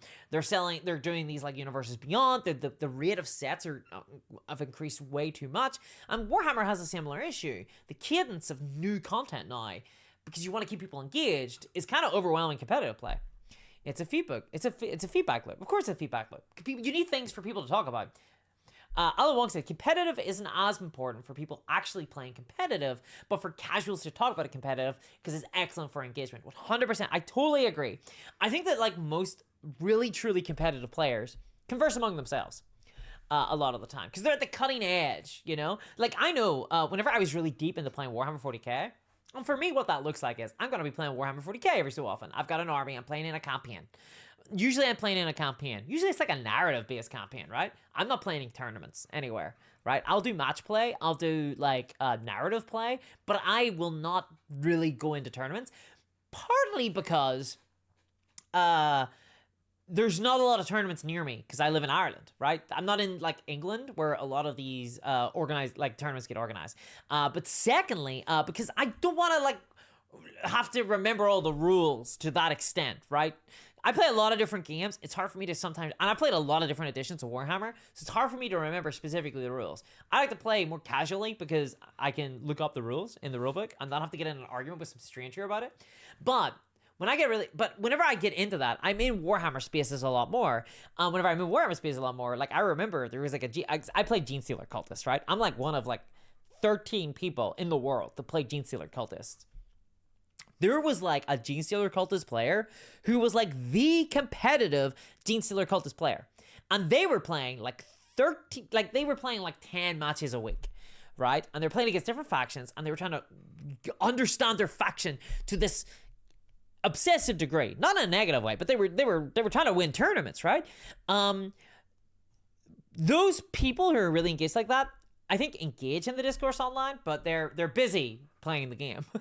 I think a lot of people who are will converse about it online are casuals. A lot of people are interested. This is like the Arbiter Ian thing. Arbiter Ian gets a lot of shit for this. And I see where he's coming from. I kind of agree with him, right? Now, so taking into account the fact that I do believe that competitive play does foster really strong community engagement. I don't think it's bad, right? I don't think competitive play is bad. I think competitive play is good. But I understand Arbiter Ian's position, which is that it can really destroy casual groups. It can really kill casual groups. If you're like with your mates, right, and you're all like at the club and you're all playing different, like, I play Space Marines. I'm playing Sisters of Battle. I'm playing Chaos. I'm playing TIE, right? And you're all playing different games. And one person gets really, like, starts looking up the meta of the game and starts looking up, like, the best units, right? Everyone else is like, I like Fire Warriors. I'm going to play with Fire Warriors. Oh, I like Sisters. I'm going to play with these cool these war suits. As a Space Marine player, I'm loving these, like, Predator tanks. I'm going to buy some Predator tanks. We're all just buying stuff we like. But one person is like, oh, I see. So, cultist spam is actually the strongest way to play the Chaos Space Marine. I know this isn't the case, but it's never been the case. But say it was, right? Chaos spam, cultist spam is the best way to play Chaos Space Marines. I'm going to bring that. I'm going to buy loads of cultists. And they start building this, like, extremely competitive, like, net-decked list where they have looked up online for the best Chaos list, and they find it, and they bring it to the club. Well, now, when the TIE player with their cool little Fire Warriors go to play against this, like, spam list, they're like, oh man, I can't deal with this. Like, I can't fight this Chaos list. It's too optimized. It's too strong. I have to buy some new stuff. I look online. I'm like, okay, well, what's the best TIE list? It's mech suits. Okay, I'm gonna go buy a bunch of mech suits now. And so now they have to buy a bunch of mech suits. And what was originally a couple of different games, everyone playing, like, against with their cool things that they think is neat, becomes a race to the bottom of everyone trying to buy, like, the most competitive list, and it turns what was like a casual fun meet up on Fridays for beer game into this competitive win at all costs, like, oh my god, like, experience. And it's not for everyone, and people will get burned out from that. They get destroyed by that. KM, thank you so much for the donation. I really appreciate that. Says, thanks for the hobby chat. Gotta go and take a morale test for work tomorrow. Please roll 9 or below. Roll 9 or below. Thank you very much. I really appreciate that. But yes, the most terrifying of all things, the meta, right? Because you can have local metas.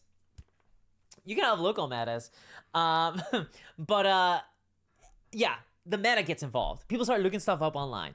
And so what is great for Games Workshop, right? Because it keeps people engaged. That's a successful group. Because now they've bought so many more miniatures than maybe they would have done, right? It's good for the profits of Games Workshop. They made a bunch more sales there that they wouldn't have done. Because I would have been buying, like, some Fire Warriors, but I was happy with my little Piranha and Fire Warrior army. My friend was happy with their, like, Predator and Tactical Space Marine Firstborn army. They're like, these models are cool. I like these guys. Right, but now we're all buying, like, the latest and greatest minis because, well, we kind of gotta if we want to, like, have fun.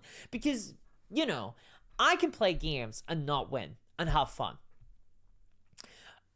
But I cannot play games and not win 30 times in a row, right? After a while, it starts to grate on you a little. You start to get like, right, this is miserable. I just want to win a game now. Like, it doesn't feel fair. I need the game to feel fair. I could actually, in fact, no, actually, I'll take that back. I could lose like 100 games, but so long as it feels fair, like I screwed up or there was like the dice that I'm like, oh yeah, I see how that could have gone a bit differently. I won't feel as bad about it. See, if I play a game and I'm like, oh, your guys are just better than mine. Like, your guys are like literally, like, I cannot see how your guys are like, they do what? Sorry, they do what? Right? When you hear that and you don't have the same, like, your opponent is never at any stage saying, wait, your guys can do what? Right? If that never happens, this is a problem, right? I'm happy for sometimes you to get to a table and be like, wait, your dudes are do that crazy thing? Like, that's mental. Like, with Konflikt, it's like, if I got my German stormtrooper, like the style trooping, like, I have my opponent go, wait, your guys are like, damage value 7+? How the fuck do I roll a 7 on a d6 die, right, to damage, like, to my damage roll? How the hell do I roll that? And the answer is, you can't if you don't have any, like, armor-piercing weapons. You need to hit them with armor-piercing weapons, right? But equally, when I heard that my opponent's American force can literally fly, shoot at me, and fly away and hide behind walls, I'm like, well, I'll never even shoot your guys, right? This is crazy. That's fine. That's balance, in my opinion. It might not be balance, but it's balance in fun, right? We're both doing stuff that's different. It's cool. But if I'm playing a game and I feel like your guys have all the fucking shit, like all the cool things, because you've bought the meta and created this list that's optimized, and I haven't, because I was here to play a game for fun and like just roll some dice and see what's up. There's this mismatch, and that happens to groups of friends because you don't get into games. Most people don't get into war games being like, I'm going to get into the competitive side, or I'm going to get into... I don't think I've ever heard anybody be like, I'm going to get into Warhammer, but casually, specifically casually. I want to be a casual Warhammer player. There are people who are like, I'm going to get into it, but not go crazy. But they'll get in often with their friends. You cannot control your friend group a lot of the time. You really can't. So you'll get in with your friends, and there's just this mismatch. And that's kind of an issue, right? I don't think that's like anyone's fault. Because I think the competitive play has a value. But I can see why if you're like someone who really champions casual play, it might fucking piss you off. The competitive play is so pushed so hard by Games Workshop. Because the actual Games Workshop encourage people to embrace this meta, right? They do. They encourage people. Sweaty. The word sweaty is coming up now. Yes, Goblin Twink. I love this name. I remember you very well. Goblin Twink says, agreed. Played a sweaty Warcry player, had a miserable time, and didn't play it since. And that's true. It can put people off games for fucking life. It can destroy enthusiasm. You know that game of Warhammer Fantasy I talked about earlier, where I had a cool gun line? Now, I made this gun line not knowing how powerful it was. I just wanted to play a gun line because I thought that was neat. I was like, I'm Empire. I'm going to have this gun line of riflemen. Well, I played this rifleman and artillery gun line and destroyed my opponent's Bretonnian army. He never played a single game of Warhammer Fantasy ever again. He loves the setting. He loved the idea of it. Wanted to play Bretonnia. He never played a game of fantasy ever again in 20 years that I've known him. And it is so hard to convince him now to play war games. And he'll not touch Warhammer because the core system, he's like, no, I don't want to get shot and die. The end. I have no, like, recourse, you know? And you can always say, like, things like, oh, well, you should have deployed better or, like, whatever. But, like, we didn't know that. We were playing our first game, you know? That's such a weird skill to learn. And it feels so unintuitive, especially for Warhammer. Guys, I hate that so much. Just, by the way, just not it's a pet peeve thing. I hate that. That Warhammer encourages you to hide your models. This is fucking Warhammer, dude. Like, I should be in the open going, shoot me, right? Like, why are my orcs hiding? Like, what the fuck? Like, I don't know. I hate that element of the deployment element of Warhammer 40k. Like, dude, have you read the lore of this game? Like, it's like they don't know what the lore is. The game is not a good representation of the lore at all. It's a very poor representation of it. Alan Wong says, Eric Lang, board game designer, Chaos in the Old World, Rising Sun, etc., once said, for maximum fun, he designs so that the best player wins 75% of the time. There you go. Board game's interesting because I feel like board game game design in board games, I think, is a little bit more sophisticated than war games in a lot of ways. Because they're not trying to, there's not as much stuff to manage, right? Board game, you're like, everything takes place in this little square, and I have maximal control of everything that happens in that little square. So you can kind of design it a lot tighter. With war games, it's like, I don't know, dude. Like, I played a game today, it was like, I had like almost double the points of my opponent, you know? Because we're playing a campaign, it's a narrative. I moved my Panzer platoon and my Death's Head platoon to the east. I moved the other portion of my army to the north to fight the British. So that's what happened. He moved his west, and so we bumped into each other. It's like, oh shit, we gotta fight. You know. Goblin Twink says, I lost 5 times in a row with my friend. Still had a blast. Because that is another thing. If you're ever trying to teach someone a war game, do not go competitive. Just play for fun. It's okay to lose a game to the new player. In fact, actually, it's kind of encouraged because they will have so much more fun. If you play a game with them and just play really casually and take it easy, and I don't mean like, you know, don't take shots that you can obviously take shots on, but don't fucking go nuts, okay? Don't like go, ah ha ha, I've sunk your fucking battleship. Don't do that to new people, right? Go, and think out loud and talk out loud and kind of let him know, like, well, I think I'm going to go do this because this will be good, you know, like, do a little bit of that, play a little bit openly, and let them have fun and give them chances, you know, to, like, win. Because every game I've introduced, whenever I introduce a new game, I've found, right, objectively, if my opponent has won the game, they enjoy that game a lot more, and they remember the game more fondly. So if you're looking to foster someone to, like, come back and play games with you, I'm just saying, play really cool, play chill. Don't go too easy, but, you know, be cool. Haircut, says Nismanites. Yes, indeed. It got out of hand. It got out of hand, guys. Plus, I'll be wearing a wig very often, I think, in my Sister of Battle cosplay. William Smith says, fun is the key element. My group killed the fun out of the games of Warhammer by bringing real-world politics to the table. Oh, no. Well, actually, my Space Marines are fighting for higher taxation. My Imperial Guard say no taxation without representation. Morale test, says Bronze's Cape on. Yes. So yeah, morale test. In Conflict, you gotta take a lot of morale tests. Orc player equals fun, says Luke McDonaldson. Deadly Star says, I started as a gunline empire in lifetime ago. I didn't know better. Neither did I. It's like it feels like an archetype of empire. I think people want to go to gunline armies with Empire because it's like, I'm just a regular guy with a gun. Like, oh shit, this dude knows about his Second Amendment rights. Look out! You can imagine like a giant ogre being like, look out, he's got a gun. That would be cool.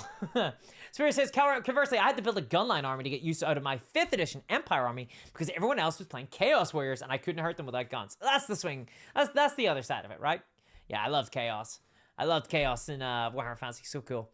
Steve McGrath says, a cool movie to watch is My Science Project and Oldie but Goldie from the 89 to the 1989s. Trust me, there is a K-47 connection. I like it. Sounds like a popcorn classic. I'm in. Spirit says, fortunately, 6th edition fixed it, and eventually I made a really insanely balanced army that won lose. That's awesome.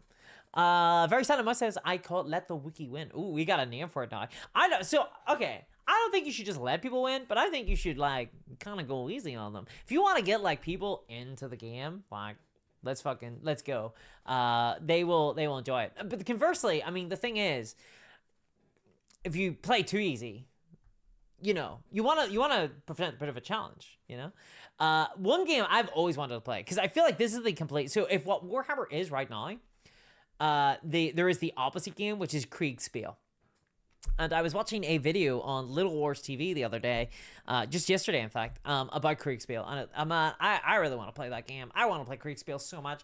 I want to have the fog of war. That's the thing that I love about Kriegspiel. It's like the old school war game where you don't know where the enemy is. You just got this map, and you can see what your character can see, what your general, who you're playing as, can see. I love that. It's like, where is the enemy? I have no idea. Send the horses left. Let's see what happens. Alan Wong says, best way to play down when teaching is to get blasted before playing to make sure you can't make good decisions. I like to do that all the time, though. I'm like, before I have to do anything, I'm like, let's get blasted first. That way I can make bad decisions. It's a good role. It's a good role. But yeah, the design direction of Warhammer 40k has totally changed, gone super competitive. And I don't think, and it's kind of a pity, because I think someone brought up that Morty Glory was talking about doing like a remaster edition of Warhammer. And I just could not imagine them doing, like Games Workshop doing a version of the Chaos 3.5 Codex edition. You know, again, for those who do not know, there was a Chaos Codex back like in 2002 that was for 3rd edition Warhammer, but kind of. It was like 3.5. So there'd been a 3rd edition Codex, then another one came out for 3rd edition that improved it in every way. And that Codex was insane. It had so much customization, and I mean so much customization. You could customize so much stuff. Your character, you could commit him to a different chaos god. Then that opened up like this whole massive like labyrinth of like different mutations and like power-ups and weapons and god powers and infantry and units. And imagine every single Space Marine sub-faction that exists today, but in one codex, and they were all much more different. It was that book, and it was so cool. Like how you got like Khorne Berserkers, for example, was you had just Chaos Space Marines, then you give them a Mark of Khorne, then you equip them with the axes, and now they were Berserker Space Marines, right? They were crazy. Rah! And your leaders were even more customizable, and it was so cool. It was very imbalanced. There were ways to break that. And it was lame if you did that. You know, if you showed up and were like, I'm playing this really broken mode, that's kind of lame. Don't play that. I can't say it's my first match. Back in 4th edition, I had Terminators and tried to close combat his tank and then got lit up by a bunch of guard. I lost, but I learned how tanky Terminators were, and thought it was funny. Yeah. Yeah, that was me today yesterday with the dogs. The dogs got me. I was like, man, my Stealth Trooper are invincible. They cannot be hurt. Dogs can eat them. Turns out, dogs can eat them. Kind of rough time, basically, to be alive in that moment when the dog's kind of closing down on your jaws. Yeah. But yeah, so I just feel like Warhammer kind of lost its way a little bit. It kind of lost its way a little bit, and I've been really enjoying Konflikt 47 because it sort of reminded me of what I loved about old school Warhammer, and I think that it would be really cool for old school Warhammer to kind of come back. Yeah, but I would recommend anybody who wants that to just play Konflikt fucking 47 because it's a better version of Warhammer in my opinion. I think if what you're looking for is the old school version of Warhammer, I think you're looking for a certain type of experience, and I think it has it. Where the dice really matters, where the rules happen. And yeah, obviously the setting is different, is the thing, right? If you're just all you want is Warhammer 40k setting, the problem I have with that is I just don't feel like Warhammer 40k does the setting very well as a game. Like, I don't think the game does the setting very well. You're hiding in deployment. Your Space Marines can move like 6 inches and die like really easy. Don't have a lot of firepower. Like, they're just not, they've never felt like Space Marines. And I don't think even the Primaris don't feel like them. It's you know, it's heavily abstracted in that sense. Then it starts this customization should be key in Warhammer. My old buddy Grutch, he advocated in fantasy that you should just have base points as humans, and the equipment can be added for X points, etc. Yeah, like, I mean, so it's like this age-old question of how balanced do you want the game to be. And that's hard. That's like really hard to say. Because that is like really tough. Like, I don't mind competitive play. I think competitive play is fun. But I just don't think that it works particularly well for like Warhammer, you know? I don't think it works very well for Warhammer. And the amount of issues that Games Workshop have, like even just this week, like I was saying, like they screwed up some patch and some of the language in the FAQ recent FAQs, and they just haven't updated it since August. There's just been issue and they don't do that because Games Workshop have always been a weird company. They look too far ahead. They can't see the immediate. AV says old Warhammer 40k was bad. So many broken armies and badly written rules. Would never go back to that with so little balance. Old Warhammer 40k, maybe. I think that Conflikt is good because there's only like 5 factions, and the army rules are all online. So everything is in a PDF, so they update it. They can update the army rules, and so far it feels kind of balanced. But it feels kind of balanced in that, like, I have no idea, like, what's the word for it? Everybody's just kind of not sure. There is no meta, right? There is no meta in Conflikt right now. So everybody's just like playing stuff, and it's fun. And I think that maybe that's an issue with going back. Like, I don't know if Games Workshop could ever go back because we are not in the same place as we were 20 years ago. Right? You could not make a casual version of Warhammer because people want to create a meta. So the moment you would go back to this more casual style of play, you're going to get communities online that start to math it out, start to say like, oh, this is better, that's better, this is better. And you start to get that competitive minded like play again. And it would just come into focus. And I don't know. I don't know if we can go back. I don't think we can go home, people. I don't think we can. I think we're lost here and outside. Martius Randegger says, yes, the game is as bad as the setting is awesome. However, it was always a little like that, but now it's bad. It was always like that, but now it's bad. I love that. That's so cool. It was always like that. It never felt. So, guess what? It never felt like that. However, I don't know if it's just me. I'm an Imperial Guard player. So you're going to hear me say I'm an X player a lot because I literally have like 7 different armies, right? So just to get out of the way, Imperial Guard, Dark Eldar, Genestealer Cultists, Space Marines, Chaos Space Marines. Do I have a TIE army? No. Eldar. Am I missing one? No, I think I got a little bit of Tyranids. A little bit of Tyranids. Okay, so Orcs, a lot of different armies, but Imperial Guard was like the main one I used to play. Sisters of Battle is now the main one, but started Sister Battle, then went Imperial Guard, and that was like the main one I played.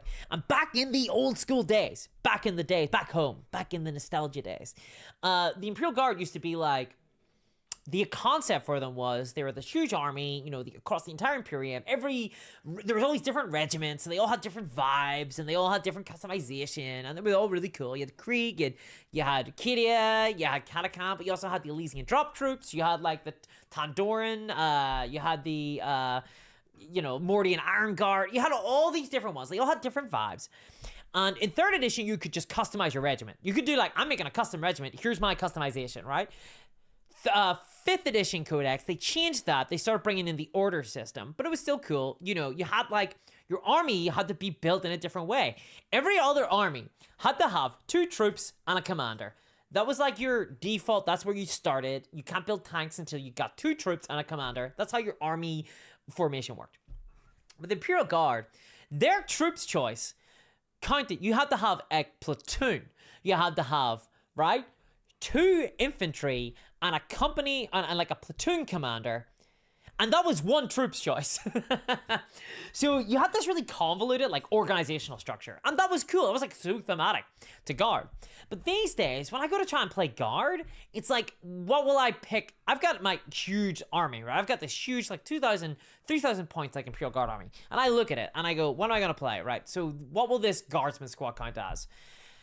Are they a Cadian squad? Because now the regiments are different, but they've all been commodified by Games Workshop, because now the Krieg infantry are a different infantry unit from the Cadian infantry. It's not like I've customized my regiment. Now it's I can be a Krieg infantry squad or a Cadian infantry squad, and they both have models related to them. So I have to buy the Krieg one. If I want to be Krieg, I gotta buy them. But Krieg infantry look different from Cadian infantry, which means that if I were to have my army, I don't want to be Cadian or Krieg. Like, I'm not Cadian or Krieg. My guys are a custom regiment that I made. I creatively engaged with the fucking hobby and made up from my mind, right? Not in the lore, in my mind. I was like, I'm going to create this cool regiment, right? So I did that, And now I'm like, well, they're not Gideon and they're not Krieg, so what the heck, right? But no, Games Workshop says you have 3 regiments now: Gideon, Krieg, Katakan. And they all have their own infantry squad, they all have their own commander, they all have their own hero characters, right? And this is like really frustrating for me because it completely has messed with the visual identity of Imperial Guard.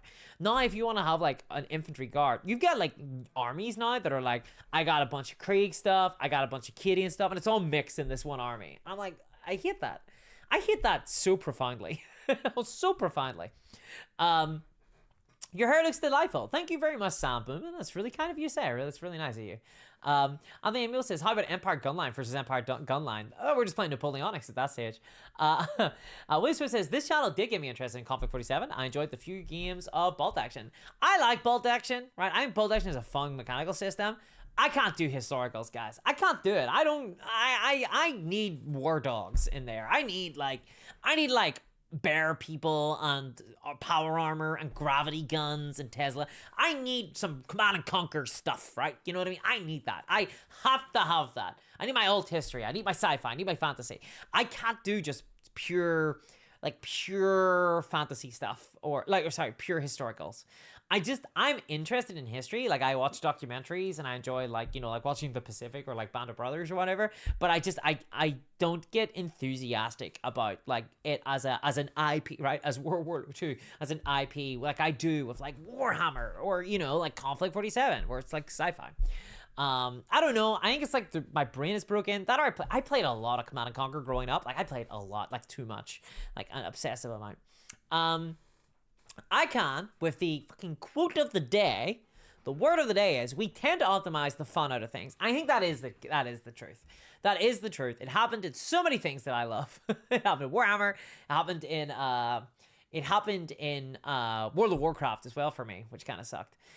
Just like people playing like classic World of Warcraft and they're getting sweaty and trying to like run raids super fast. You're like, dude, this is like a 30-year-old game, 20-year-old game that was figured out like 15 years ago. Like, why are you taking this so seriously? Like, chill. Chill. Stop optimizing stuff. We don't have to optimize everything. I intend to have a lot more fun when nobody, and this is the thing.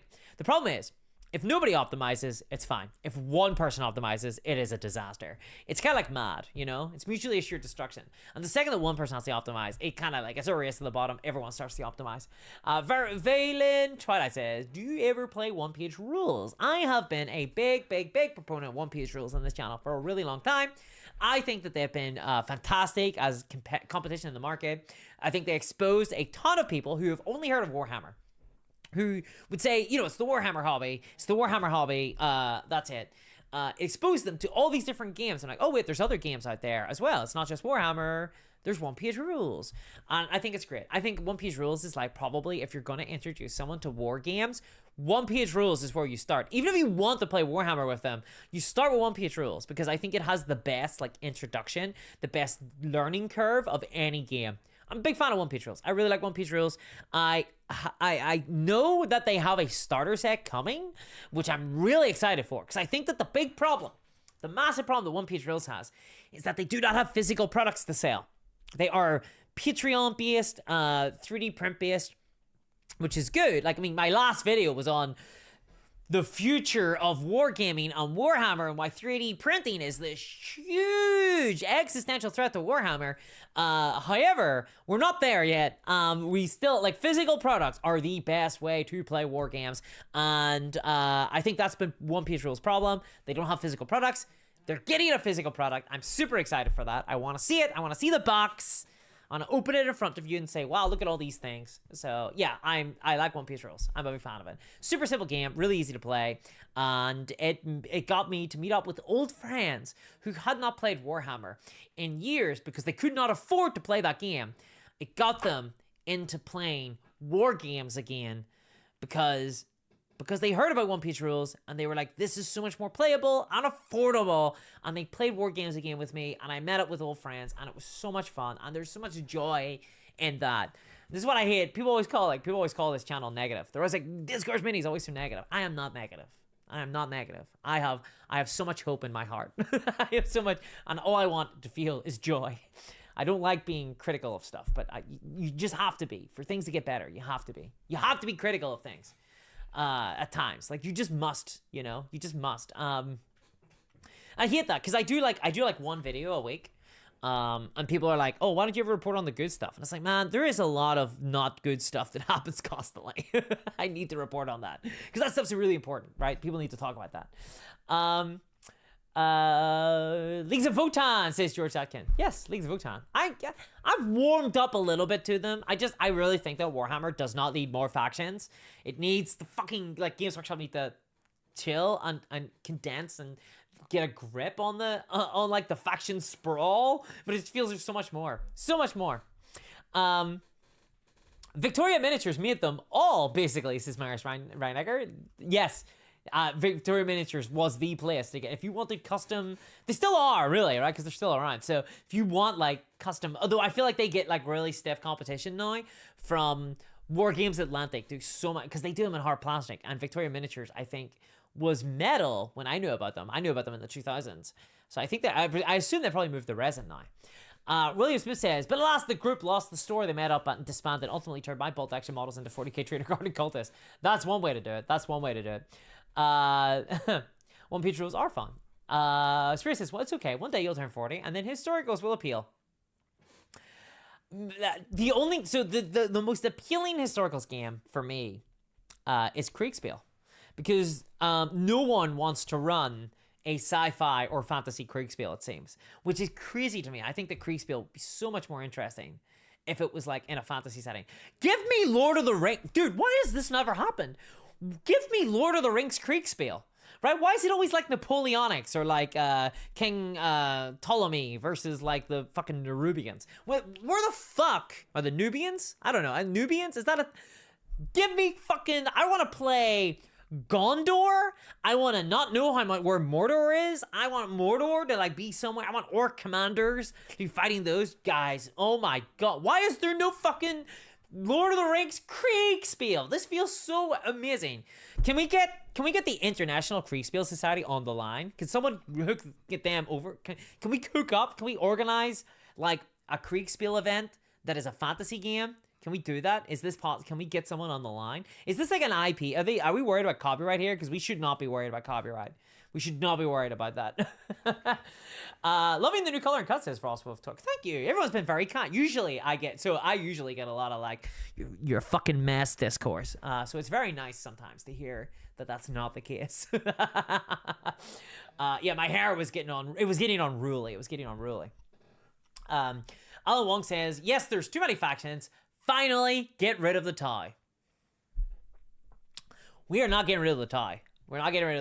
The tie must exist. There is only one new faction I will ever accept, and it is called the I don't even know what you would call it. It'd be like the Rebellion faction or whatever. I want to see Rebellion force against the Imperium. That's not Chaos. Or Gene Stealer Cultists. Gene Stealer Cultists, the reason why I really like Gene Stealer Cultists is I like the rebellion element of them more so than like the more Gene Stealer thing. I actually kind of hate the Gene Stealer part of the Gene Stealer Cultists. I'm like, that doesn't interest me. I don't care that much about that. What I like about the Gene Stealer Cultists are their fucking cars and their bikes, and they drive around going vroom, and they got like little technical trucks and the RPGs, and they want to fire. Like, to me, that's so exciting. I actually kind of low-key hate all the like tentacle stuff. I'm like, whatever. It's like kind of Innsmithy. All right. I want like a rebellion faction, like just pure rebellion. Spurious says, I know a couple of guys. So yes, make this happen, Spurious. Make this happen. Daniel says, the toy need to exist as long as Gunpla is popular. Well, there's a new Gunpla miniatures coming out, so... That's dangerous. Renegade! Astronbell Town, we need renegades. We need renegades faction. Give me the renegades. Yes! Space Gavins. It's very silent mind. Space Gavin are dangerous. That was too dangerous. I love the Gavins so much. I love them so much. They're just little guys. Oh, they're so good. Marius Reinecker says, the toy brought us the Kroot. It's fine. They're fine. Yeah, fair play.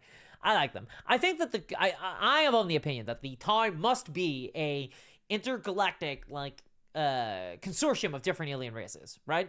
I kind of hate their focus on battle suits. The toy should be all about the different alien races. There should be more of them. There should be a bunch of them. There should be human toy, right? Like there should be the guavazar, whatever you call them. I don't know. I don't know. I do it very Italian-y. The toy should have an Italian accent, actually. That'd be so much better.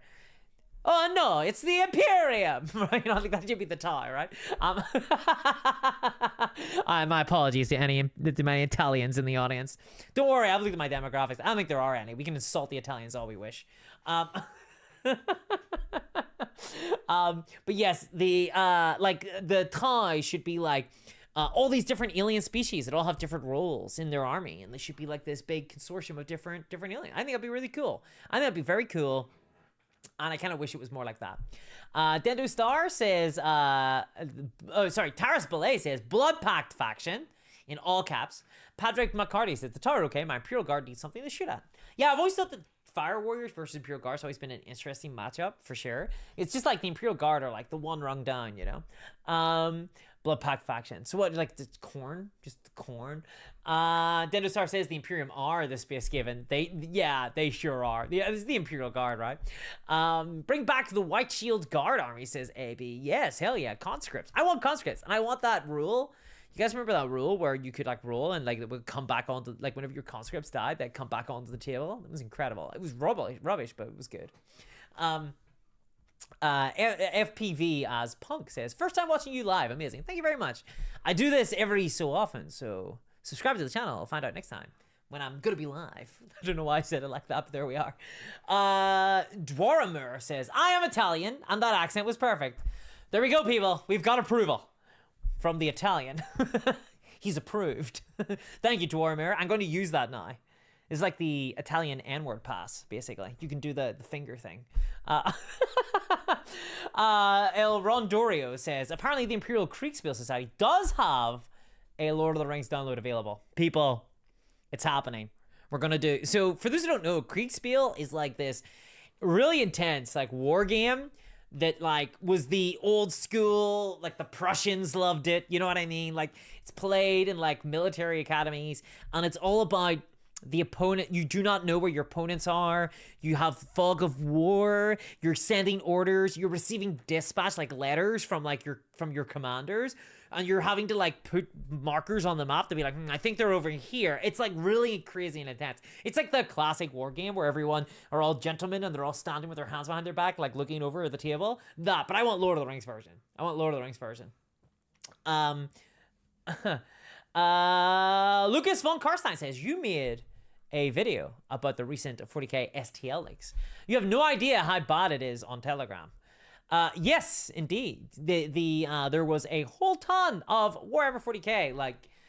So it was from what I'm aware of, it was mostly 3D scans of existing models, but tons of these were either created by the uploader or had been leaked out of like small parochial 3D communities, like 3D printing communities that most people didn't know about. But this person had uploaded all the files onto a extremely popular, that's the extremely popular 3D printing website publicly, just with the names, like on, just completely released, and there was like over 200k downloads. If you've missed my latest video, I go into the details. I talk all about it and the future of like, I think that scanning technology is getting to the case where Games Workshop's absolutely screwed. But yeah, it was a very super interesting. And there was like 3,000 comments of people asking me, can I have the link? I got a lot of emails, a lot of people joined the Discord, and yeah, I got a lot of harassment. People really want free Warhammer, and of course they do, because Warhammer is fucking impossible to buy these days. It's so pricey. It's so fucking expensive. It's like way too much. Send in the next wave, says Patrick McCarty. Yes, indeed. Send in the next wave. I love that. I have no idea how bad it is on Telegram. I don't have any idea how bad it is on Telegram, because I'm not on Telegram. I have no idea about that. But I imagine it's quite spicy. The thing is, like, the scanning technology is there, and there are communities of people now who are scanning Warhammer to then replicate and 3D print them. And there's no way the Games Workshop can really stop it. But like I say in my video, there are things that they can do to compete with piracy, because I think it's a piracy issue. So I think that they can compete with it. And I had a commenter who said that, and I thought it was very succinct, which was that piracy, which this is a distribution issue. And I totally agree.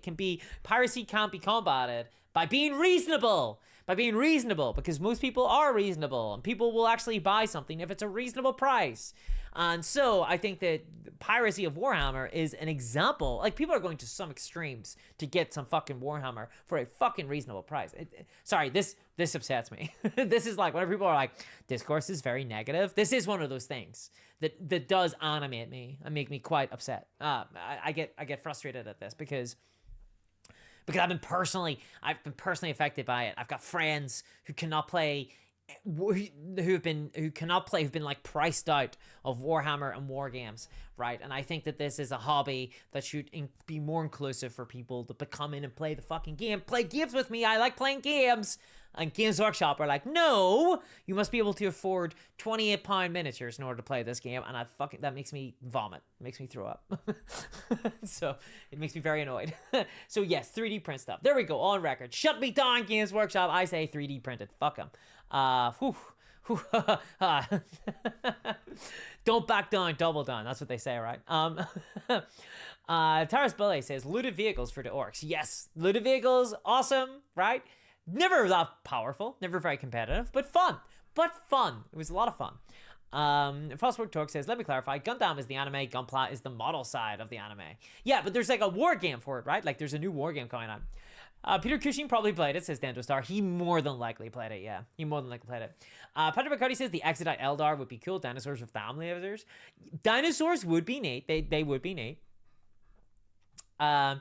Lucas von Karstein says, I work at a dentist and he lets me scan my models for fun. Oh, this must be like the dentist, like 3D scanner, right? Yeah, and out of stock as well. Trying to keep stock on the Warhammer is insane.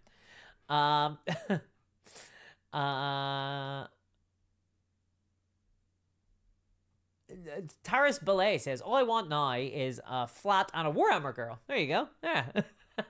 They are out there. George Atkins says, you want free Warhammer, go to workshop stores on the first Saturday of the month, give you a free figure. Yeah, it's hard to play a game with that though. You know, it's like, unless we invent our own skirmish game, it's gonna be tough with that. Robert Surtees says, all the Telegram channels are Russian. GW doesn't sell models in Russia. Coincidence. Yes, that and the enforcement of copyright laws are very poor there too, definitely. But yes, it's a distribution. Yeah. Or in Ukraine, challenged by now. George Atkins says, check out the recycling bin. They actually throw away complete sprues. They sure do throw out complete sprues. To be fair though, like, you have to expect some wastage from them. If there's the sprues get damaged or dirty in any way, like, you know, they do a quality assurance thing. So yeah, I get that they're gonna recycle them. But the thing is, right, it's always really funny to me. You see a Warhammer miniature on the Warhammer store that's like painted so nicely. It's so well painted. And you see it off for like £28, like $35, $38. You're like, ooh, look at this beautiful miniature. It looks so good. And then you see models, Warhammer miniatures, when they're unpainted. And you're like, this is a cheap plastic thing. Like, why is this so much? It's like cheap and plastic. What the heck? Like, why would this cost so much money? It feels light. It doesn't feel substantial. It's crazy to me. Every single time I've bought a Warhammer character, like separately, for like the full price, I felt like such a sucker. When I open that little box and I see this little tiny sprue that's like this size, and I'm like, man, why the fuck did I pay this money? This is so much money for what is a tiny little statue character. Tiny plastic statue. Like, it's so cheap, dude. Like, it's so cheap to make. Like, it should be cheaper. Like, it's insane to me. I get it with metal minis a little, because I know the material costs for metals are quite pricey. And whenever you pick them up, they feel, and this sounds so dumb, but they feel, everyone knows this. In their heart of heart, like, you know this matters. Like, this is why, like, people who, like, the phone manufacturers, they try to make their phones feel heavier. When you pick it up, it feels more valuable. Warhammer doesn't do that. It feels so cheap. It feels so light and cheap, and it's insane to me that they've gotten away with charging so much money. The new war game is called Gundam Assemble. Very cool. Taras Billy says, today I blow up Chaos Knights with my tank busters. Good luck. I'm always rooting for the orcs. Go for it. People used to pirate VHS tapes, says Elron Dorio, on computer software on floppy disks due to the great expense of actually purchasing them. Apparently, so, okay, right, this is like the old school one, but apparently VHS tapes used to cost like £90, like $100 to buy, and that's why rental stores became really big. This is why rental stores were like really big, because buying VHS tapes was really pricey in the 80s, apparently. Like, I mean, like $100 to buy a VHS tape. Apparently, it was just crazy pricey, like dumb, like crazy stupid, like prices. And so rental stores kind of filled in that gap in the market, right? Because that's what happens. That's what happens. Like, people show up to like kind of resolve these issues, right? We're like a little ant colony, and we're like, the ants will come in and be like, I gotta resolve this issue with our rental store, right? Weird Narrative says, I started Warhammer in 1996, but I'm officially priced out at Games Workshop stuff. I am lucky to have a good career, but the prices are high enough that I feel like I'm being scammed, and I get that 100%.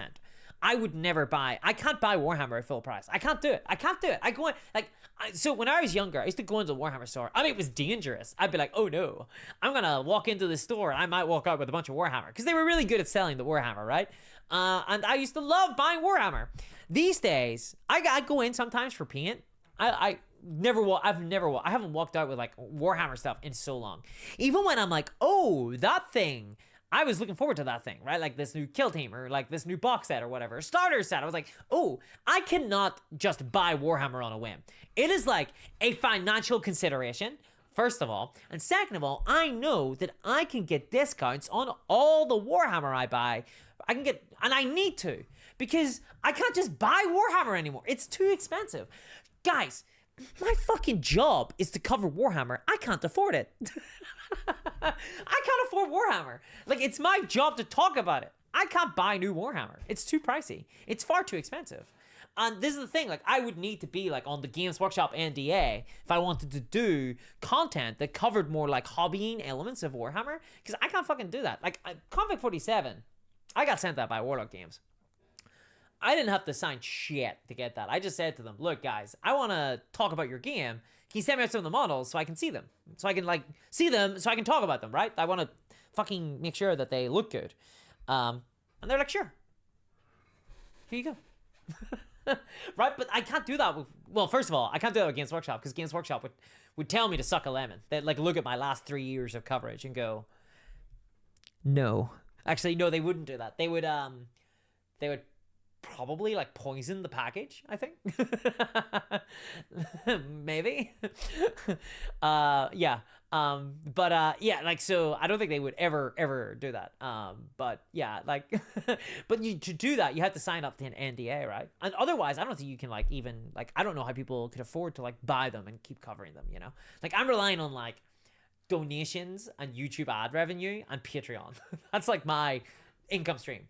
And yeah, right? The price of Warhammer is so crazy that even if I go, oh, this is like a business expense, I can't justify it. It's crazy. It's mental. But that's why, like, and the wildest thing to me is I could understand it if it was like resin and metal miniatures and the material costs are really high, but they're not. It's hard plastic. It's super cheap to build. And I know it's super cheap to build because I look at their numbers and I look at their margins, and I've looked at the price of hard plastic from other manufacturers who are smaller than Games Workshop, and I go, aha, these are way cheaper. These are way cheaper. This is crazy. Drew Saskin says, I found intact store painted miniatures in a recycling bin. Okay, that's wild. That's wild. What's commandment number 7, Stephen McGrath? I need to know that. Golden Swing says, I quit GW Plastic. I'm collecting old metal miniatures with charm. Yeah, there you go. Gotta love those old school ones. I think that, like, if I were starting a Warhammer army today, I'd probably be buying, like, War Games Atlantic. I think War Games Atlantic would be, like, the affordable way of buying into Warhammer. And then I'll probably play One Piece Rules. Dendro Star says, new Ukraine army just dropped. It's just Tau Mini minus the mech suits and the Vespid. New Ukraine army just dropped. I think you meant Tau. Yeah, it's the new... it's the stealth suits, right? Like, it's the Tau stealth suits. Oh, no, this was a joke I don't get. Badum Tish says, no, sorry. I'm sorry, I don't understand. I don't get it. Beyond the Fat Man Studios... I used to listen to a podcast called Fat Man on Batman, which was awesome because I love Batman. Fortnite skins are less money. There you go. Sure. I don't know. I've never bought a Fortnite skin. I've never played Fortnite. Will Penn says, just got all my Transfer Crusader stuff in the mail. Hyped. Also, what is the current score for the case K47 starter set at this year's minis? What is the current score? Well, I mean, let's see. I think you get two really strong forces. I don't know how the balance is between the two of them. I'm gonna give it nine bottles of plastic glue out of 10, and a little link to a website that sells better pin markers. There you go. There's my review. that's my score. Supergraph says, if GW cannot or will not provide, then 3D print all the way. I mean, I think the 3D print, go 3D print stuff, like, enjoy, have fun. Dendo Star, the actor, Roddy McDowell, was a film buff before VHS. Oh, one of those film buffs, huh? He had lots of films, actual film. The FBI made him an example for breaking copyright law. Things will get better over time, hopefully. I think the 3D printing is just, it's so big, it can't be contained. I feel like Games Workshop should have gotten on top of this, like, a long time ago, you know? Like, I really do. I feel like they should have gotten on top of this a long time ago. What's going on with my hair? I don't know what's happening with it. George Haskins says, I'm so old I remember when Virgin Megastores used to sell Warhammer. Jesus, I don't remember that. I remember the Virgin stores. Kind of wild that they were called Virgin stores. But yes, I don't remember them selling Warhammer. Steve McGrath says, Biture dies, not edit your content. You may consider creating another channel there. I don't know what that is. Work on your pile of shame, says Ed Rosin. My pile of shame is a complicated beast. For example, like, so this conflict, like, I'm making an American army out of Rubicon models, not Victrix, Rubicon. So a bunch of Rubicon miniatures, a bunch of Vietnam ones. So that's from my pile of shame, right? I got like a room of shame though. I got like a room of like miniatures and stuff from like lots of different games. Because I like I said, it's a variety gamer thing. Like, I play tons of games. I've got a pile of shame dating back 30 years, says George. That's how they get you. Never buy models direct from a Games Workshop store anymore, says AB. Always go to an indie store due to the prices, the fact that GW stores have so little stock. 100% agreed. Personally, I do buy all my Warhammer, and I buy most of my miniatures from Wayland Games. There's an affiliate link below. It does help me out if you use it. But that's where I buy all my miniatures. If I'm not 3D printing them, that is, in which case I use my FDM. I'm actually FDM printing a lot of minis these days, which is kind of crazy. I never thought that would have been possible, but I love Kevin Smith. yeah. It's the Kevin Smith podcast. Me too. Great guy. Steve McGrath says, I never pay full freight either with eBay. Enjoy. eBay is dangerous. I get a lot of terrain from eBay. It's funny because I 3D print a lot of terrain, but whenever I want to get like stuff like trees, or like I just need like printed, or like not printed, but like finished material, I buy them on eBay. Sometimes says, definitely had a Navy 5 from the white paint job as soon as I saw it. No, I was trying to like copy the Command and Conquer Red Alert 3 like Japanese Imperial Japanese Army paint scheme for that one. I like the Hero Forge route. Virtually kit bash your individual miniatures and print your unique army. Hero Forge, dude, that's crazy. Hero Forge is like so expensive.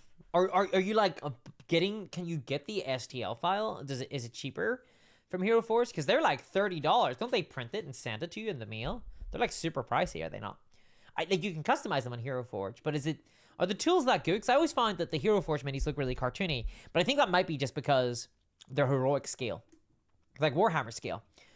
So I've never really seen much. I'm thinking about it, I don't think I've ever seen a Hero Forge model in the flesh, like in person. I've always only seen them like the STLs. Robert Serti says, UW would spend £100 to cost Discourse £1. They really are not fans of their content. They do not like my content. No, I'm going to assume so. But I get a lot of, like, so there's a lot of people out there who hate my content because they see the titles of my videos and they assume that I'm, like, just super negative all the time. But they don't actually watch the content. So they don't know, like, how I think I'm honestly pretty balanced. But what it means is that I've got this, like, boogeyman reputation now in Warhammer specifically, because I champion other war games as well. I'm a war gamer. I'm not like a Warhammer hobbyist. Which actually kind of sucks. I think I kind of fucked myself a little bit by going like straight from the get-go. I was like, I'm doing war games. I'm not doing Warhammer. Because I think the algorithm really likes Warhammer. There was a while there, and they did this with Dungeons and Dragons as well, where I saw there was categories on YouTube, and one of the categories was like Warhammer. So if you're in Warhammer, it's like a completely different category. And that's the same thing with Twitch. If I stream on Twitch, I have to stream under Warhammer. because like that's where everyone is, you know. And I like Warhammer. I play Warhammer. I talk about Warhammer a lot, but like my concern is that people get locked into Warhammer and they don't know about the broader war game, you know. They don't know about the broader hobby. It's my big bone of contention. If I could do anything before I die, it would be to expand the hobby outwards. Is the kind of like shatter that monopoly. What FDM printer do you use for minis? Do they still have the layer line? Says E Spartan 0217. I use the Bamboo Lab A1 Mini, which you can pick up from my link below. It's an affiliate link. It does support the channel. And I personally, I'm really happy with it. You can see some layer lines, but whenever you put paint on it, it actually like fixes it up a lot. There is some settings that you need to change, and I would need to think about them. I need to like look up my settings to figure out what you need to do. I actually think I made a comment about it recently, like telling someone what layer line, like what the settings were I use, but it comes out really good. The big problem you're gonna have is, if you want to take pictures of your miniatures, don't take FDM prints for them, because it's so weird. In person, when I look at these miniatures, I can't see layer lines, but whenever I take pictures of them, the layer lines are super apparent. And I think it's because the phone, like, because I use my phone, right? So the phone, like, picks out that detail that your eye can't see. It's kind of wild. I don't know. It's kind of crazy. But I think in person, they look really fucking good. Really good. I was using them to play a game called Malediction, which was a ton of fun. I actually really like Malediction. It's like a card game, war game. So you get like a deck of cards, like Magic the Gathering. But whenever you play a card, you put down a model, you know. And there's like spells as well and stuff. It's really cool. It's very cool. I really like it. I build everything I buy, but I have too many unpaid models. Yes. Pedro says, the sculptors do deserve a fair wage, and I'd assume by the price tag on the individual boxes, Games Workshop does pay them properly. More sculpting freedom and less reused parts of them would be nice, though. It might shock you to hear, considering the prices of Warhammer, that the pay there is not incredible. Like, there is a good reason why most sculptors leave Games Workshop and join. Well, they used to join other companies, but I think most of them just go into 3D printing now. Like, they sculpt digitally. And I think that I think that this generation of artists, of sculptors, are not going into Games Workshop, right? Like, I don't think the greats are going into Games Workshop anymore. It used to be that if you were like a fantastic sculptor, you're like the Perry brothers, you would sculpt for Games Workshop, you know? Because they were really like the biggest game in town. They were like the company for wargaming. But nowadays, why would you do that? Get paid a wage and not get to own anything that you make, not get to like even have your name like on it, right? You know what I mean? Like, not even get to own, like, not even be known as the sculptor of X, not be like a celebrity of something. Like, the sculptors in wargaming should be fucking celebrities. Like, they create the most incredible art in the world, in my opinion, right? I love miniatures. I love them so much. And they create such beautiful art. And they do not get the accolades that they deserve. They don't get the Warhammer Design Studio, right? Why would you do that whenever you could just go in and create your own miniatures and sell them digitally online to people to 3D print out, or as part of like Patreon, like One Page Rule? Why wouldn't you join a company like One Page Rules, right, where you're gonna get this much bigger proportion of the money and also be known as the person who like sculpted them? There's just so many more opportunities now if you're a sculptor to do things your own. And I would say do that. Like, own your own labor. Like, go into this place and own your labor. Own what you make and sell it yourself, right? Because I don't even think the Games Workshop are giving you a platform, because Games Workshop, they don't even say who the fuck it is. So, like, why would I know, you know? Like, you're going to put it on your CV, I guess. So, I don't think the pay is, like, exceptional there. I will say the Games Workshop, in fairness, they do pay out dividends. Not dividends, but whenever their stock's performing quite well, which it often is, right? It often is performing very well. They do give bonuses out to employees. But if you ask any employee, I'm sure they'll say that they prefer a wage increase, which they do not get. Right? Because it's a permanent income boost, right? It increases the bottom, reduces the bottom line, I guess, for Games Workshop. But yes, the sculptors deserve a fair wage. The thing is that I don't see a correlation between necessarily the amount of models that are being bought at full price and the wage of sculptors, right? I don't think that these things are related at all. I think that if Games Workshop was doing even better, I don't know if sculptor wages would go up. George says, a tip for anyone who misses out on starter sets a week after their eBay sellers sell them a lot cheaper. Is that the case? I find that often a lot of eBay sellers are like selling them for the same price these days or even more. What FDM printer you use for minis? They still have the airlines. Oh, I've already answered that. I've done that.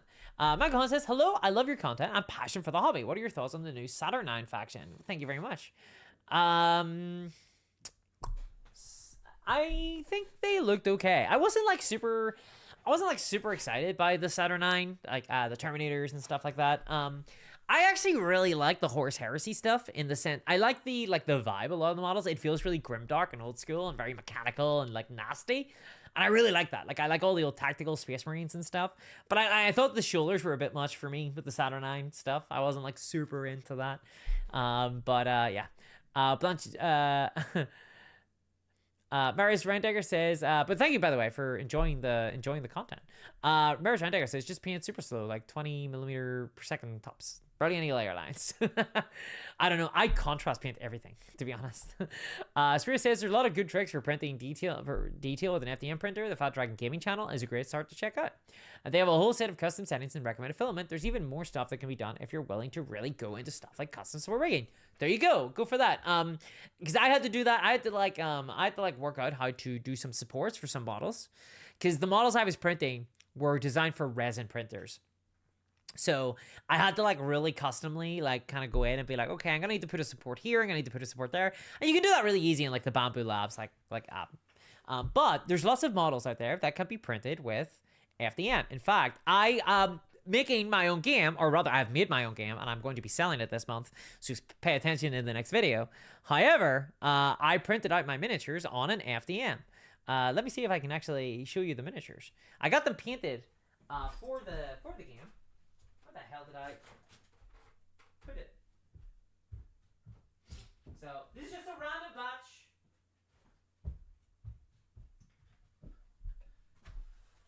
So I got a batch of them here that I got painted, and these were all FDM painted. So this is a crystal, specifically a power crystal, which is what the factions are kind of fighting over. This is the FDM print with traditional painting. So over it.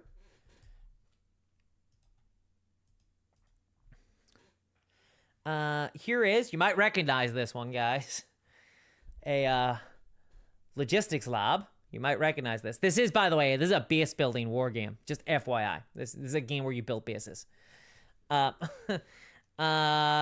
is my dimensional portal for one of the factions.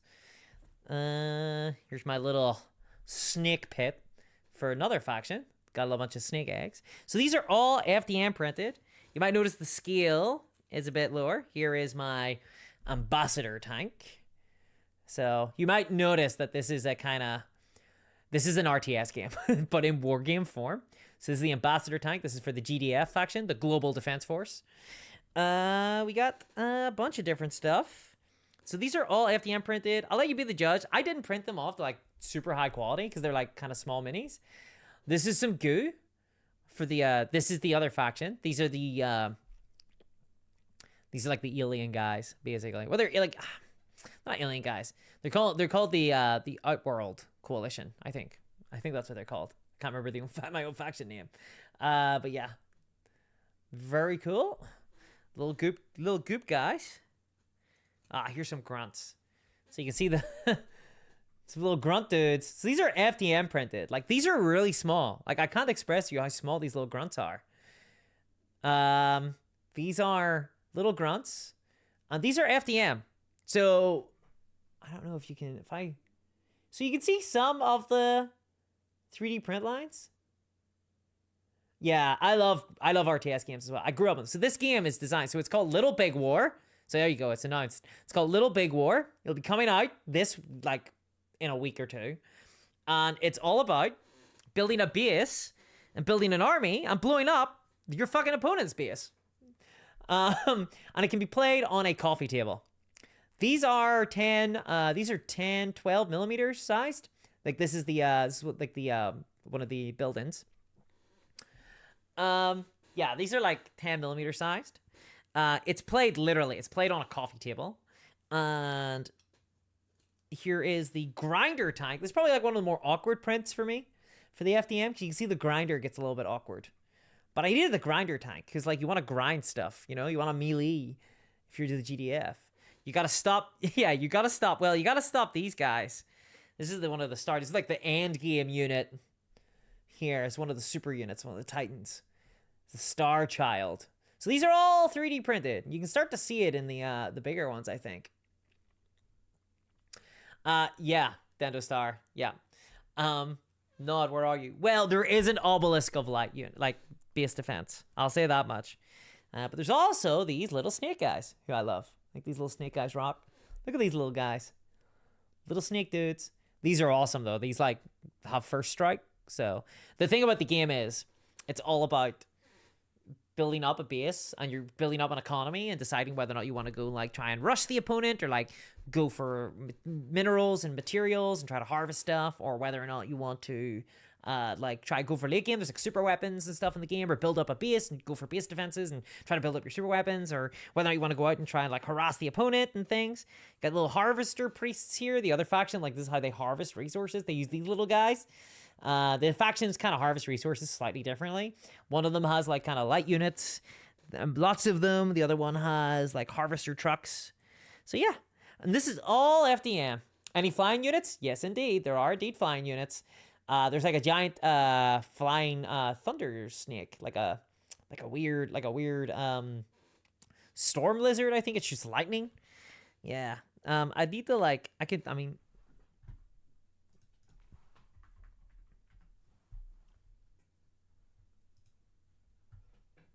Gold and green is the sign of someone with taste and culture. Dude, I was going for like the old school like 90s vibe. Like I'm basically, so the reason why the bases look the way they look, right? Like, because if you notice, I've made them super flat, you know? And it's because I'm going for that like 90s RTS game aesthetic where the texture, it's just like a texture. You know what I mean? So there isn't like, why would there be more than that? But yes, it was the Otherworld Collective, by the way. This is you want to see their construction yard? Or I mean, the aspect of the gods, their critical structure. Let me see if I can pull it in. Here it is, there. So it's a big old statue. It's like this is their like main building. Yeah. So the Otherworld Coalition, they like are the slaves of hungry gods, interdimensional gods, and they're fighting against the GDF, the Global Defense Force, and they're fighting over the power crystals because the evil gods want to eat them, and the GDF want them to use as super fuel and power their global economy. Basically, it's like an interdimensional game, and of course, what RTS game would be clear without buggies? You need buggies, dude. You need fast, harassing buggies that can drive around and harass the hell out of your opponent's harvesters and be really annoying and be in your opponent's base in like a couple of turns and they're like, ah! Super fast paced, very easy to play, really casual friendly. Games are like 30 minutes to 45 minutes, played on a coffee table. You build up bases, you attack each other's bases, you fucking launch nukes at one another. You build giant super weapons and giant super units. The game escalates, you know, you start with little grunts and little infantry, and eventually you're building fucking mega tanks. It's awesome. It's really cool. I would say that I am sort of biased, but I've got a pitch for it, guys. Look forward to the next video. The next video I will be talking about it. I'll be excitedly telling it. GDF versus Nog. Yeah, Little Big War. It's coming out in War. I'm gonna be going out in War Game Vault, so you'll be able to pick it up there. It's gonna be really cheap. It's gonna be like £5.99. No, £6.99. So I think that's $5, or what is it? It's something. It's $6.99, I think, which will be like £5. It's gonna be around that. It's gonna be cheap. Is my point. It's gonna be very low priced. It's gonna be it's really easy to parse. It's like it's kind of like zine sized. So it's like, how many pages was it? It was geez, it's like 14 pages long. Got a bunch of art in it, a couple of different skirmish maps, because they are maps. It's got like very super intuitive gameplay, 2 different factions that are completely different, that have different tech trees and different units. Like, it's classic RTS, designed it to be like a 90s, early 2000s RTS game. Very excited to come out. And it is like the first, and I'm going to say this, it is the first and only war game that has base building and is functional. I know there are other war games that have tried to do base building in the past. None of them worked. I have done it. I fixed it. There. I'm going to just come out and say it because I've played it, I've play tested it, and everyone has fun. Boom. You have to command your conquering is what you have to do. You have to craft some stars, command some conquering, and no, craft war. You got to craft war because one of the factions is kind of more warcrafty, starcrafty. The other faction is more command and conquering. So it's like a mix. But yeah, I'm really excited for that to come out. I had to get a bunch of those painted so I could take pictures for the book, and then once I've got those pictures in the book. And then I'm gonna come out with it in like a week or 2. I'm really excited. I can't wait to show it off. Quater Hitchell says, congratulations, Discourse can see the passionate. Thank you very much, Commander. I'm very excited. I can't wait for it to come out. It's so awesome. I've been working on it for like months, mostly kind of like playtesting, because the combat system is super simple, but it's like super risky as well. I can show you the, where is it? Can I show you the art? The cover art? I guess I could show you the cover art. Should we do that? Should I show you the cover art? Let's see if I got it. Here we go. Yes, I can't do that. I can't do that. Here we go. I'll show you the cover art. I think this gets it. I think this... Yeah, there we go. This is the cover art. Okay, if it's RTS based, you need a Tim Curry in it, right? Indeed. Indeed. So there we go. That's the cover art. Got myself... Tried to go for like the really classic. It's 2 factions fighting each other. It was drawn by Alignment Inc. I'm really pleased with it. Really tried to get the isometric feel to it, you know? Can't wait to see it played. That's the thing. I'm like, do I do how to play video or not? I probably make it like a private video or something like that, maybe, and link it as a QR code in the book, maybe. I'm thinking about maybe doing that. But yeah, I can't wait to see people's reactions to it, because I have another... looks more like a cover up than a cover art. No, I'm super pleased with it. I think it looks awesome. The little snake guys. You got you got barracks, you got war factories building tanks. You gotta have your a bunch of different tanks. And I got so many plans. If the game does well, all I need is for the game to make its money back. Because I spent a bunch of my own money on it. So if it just makes its money back, I'm gonna be happy. I'll do more stuff. That's it. Because that's the scary part, right? Like, that's the scary. It's like, oh my god, I put so much money because I hired artists and I paid them well. Like, I didn't cheap out on them. So I paid them well, and like I got artists and had to take like pictures and get the models painted and things like that. And yeah, so it's a little indie game. I can't wait. I'm really excited to like get out there. And it fulfills a niche, I think, that, like, you know, there's a lot of people out there who want to play war games, who just like have a coffee table. They don't have a big table. They can't play like a big game, but they also want to play like a kind of big game. You know, like they want to play like a big game. And so that's what this is. This is like the game where you take your RTS game and it's on a table and it's totally playable. Yeah, it's I'm really excited to find the Mighty Barracks. Yeah, it does. It's like Command & Conquer Railroad prequel. Yeah, it's like in the multiverse as well. So I got lots of different faction ideas as well, like maybe biker gang necromancers from an apocalyptic wasteland with vampire rockabillys and banshee rock stars and stuff. Perhaps an expansion pack of some kind. Necromancers, skeleton warriors on bikes, on hogs, riding around with fucking LMGs and like skull helmets and stuff. Yeah, it's that could be a faction. I like the name Little Big Wars. Yeah.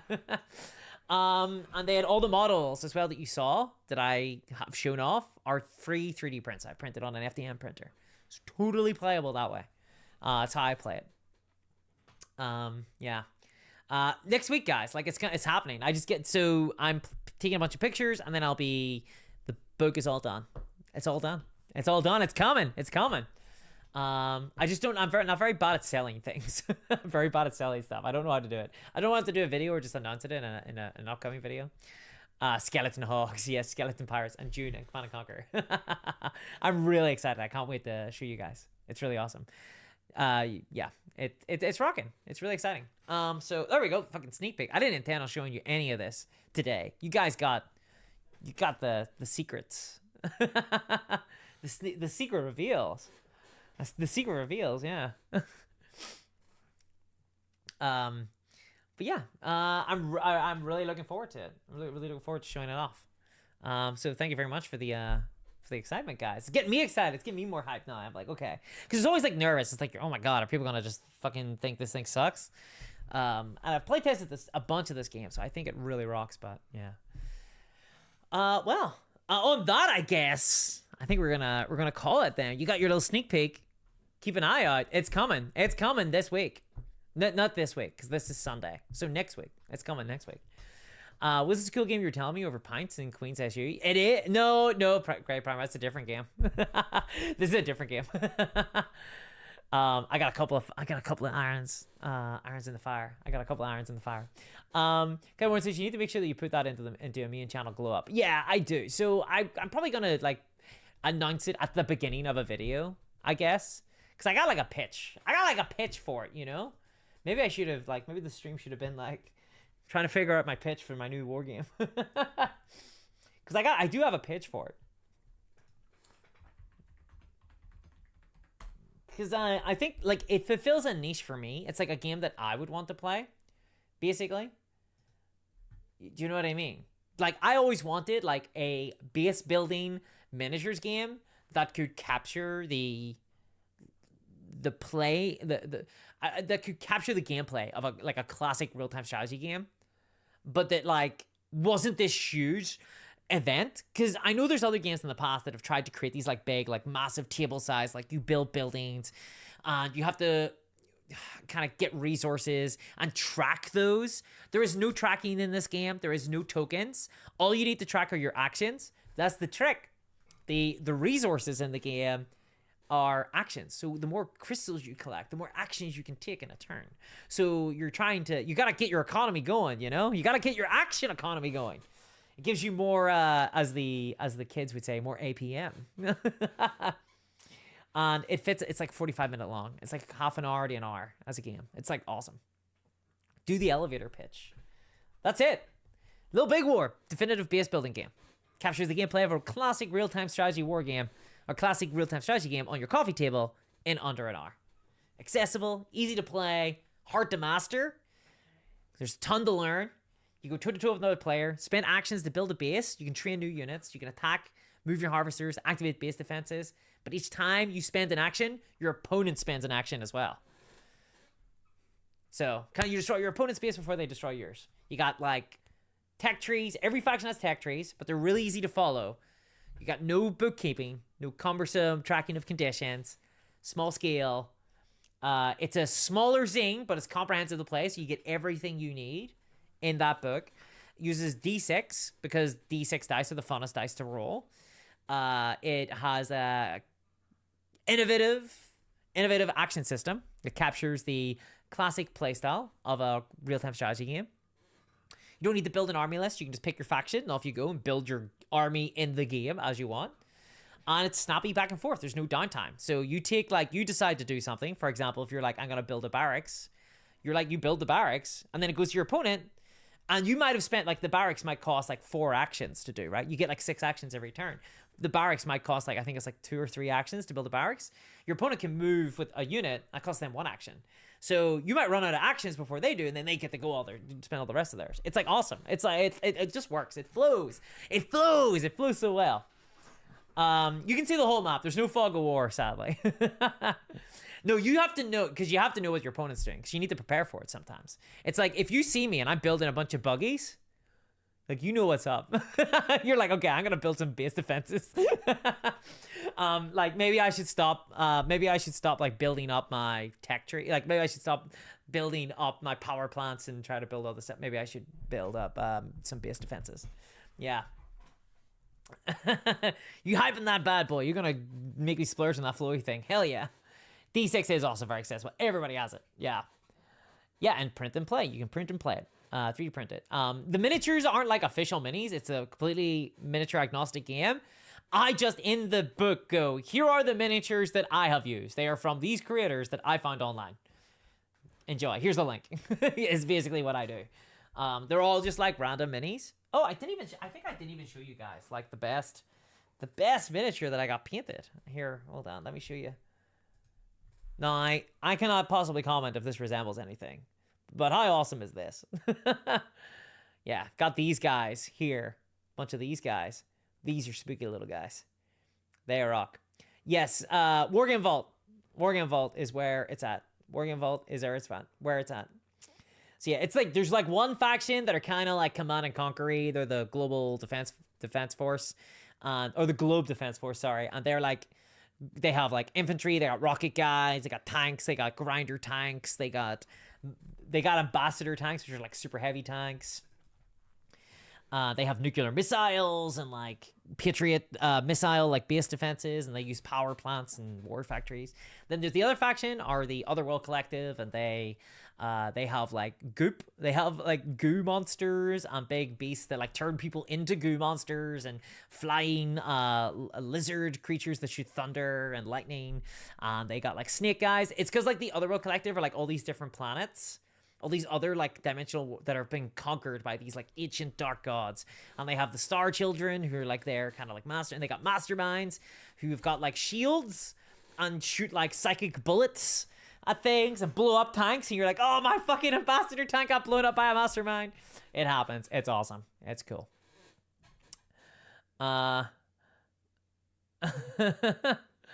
The beef monster munch, hell yeah. Well, thank you everybody for the yeah. I honestly I probably should have had it done by now, so then you guys could have went and picked it up.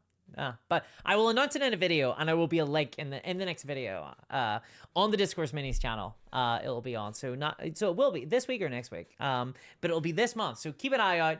It'll be there. I will announce it. It'll be in a video in another topic, but that's how it's gonna roll.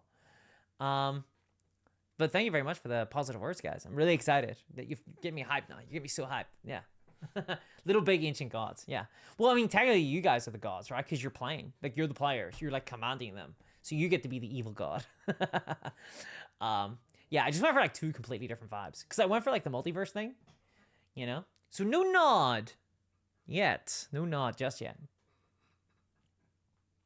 So you want to see the actual plays and maybe get some other channels involved. It's really hard for me to get other channels involved, unless like Grey Primer wants to has a play space. It's because like I'm in Ireland, so like getting people involved, it has to be someone here. Yeah, the actual play is like super. Yeah, I could do that. I can do that. At least some how to play stuff, for sure. But I'm really excited to see what people make of it. I really am. I'm super hyped.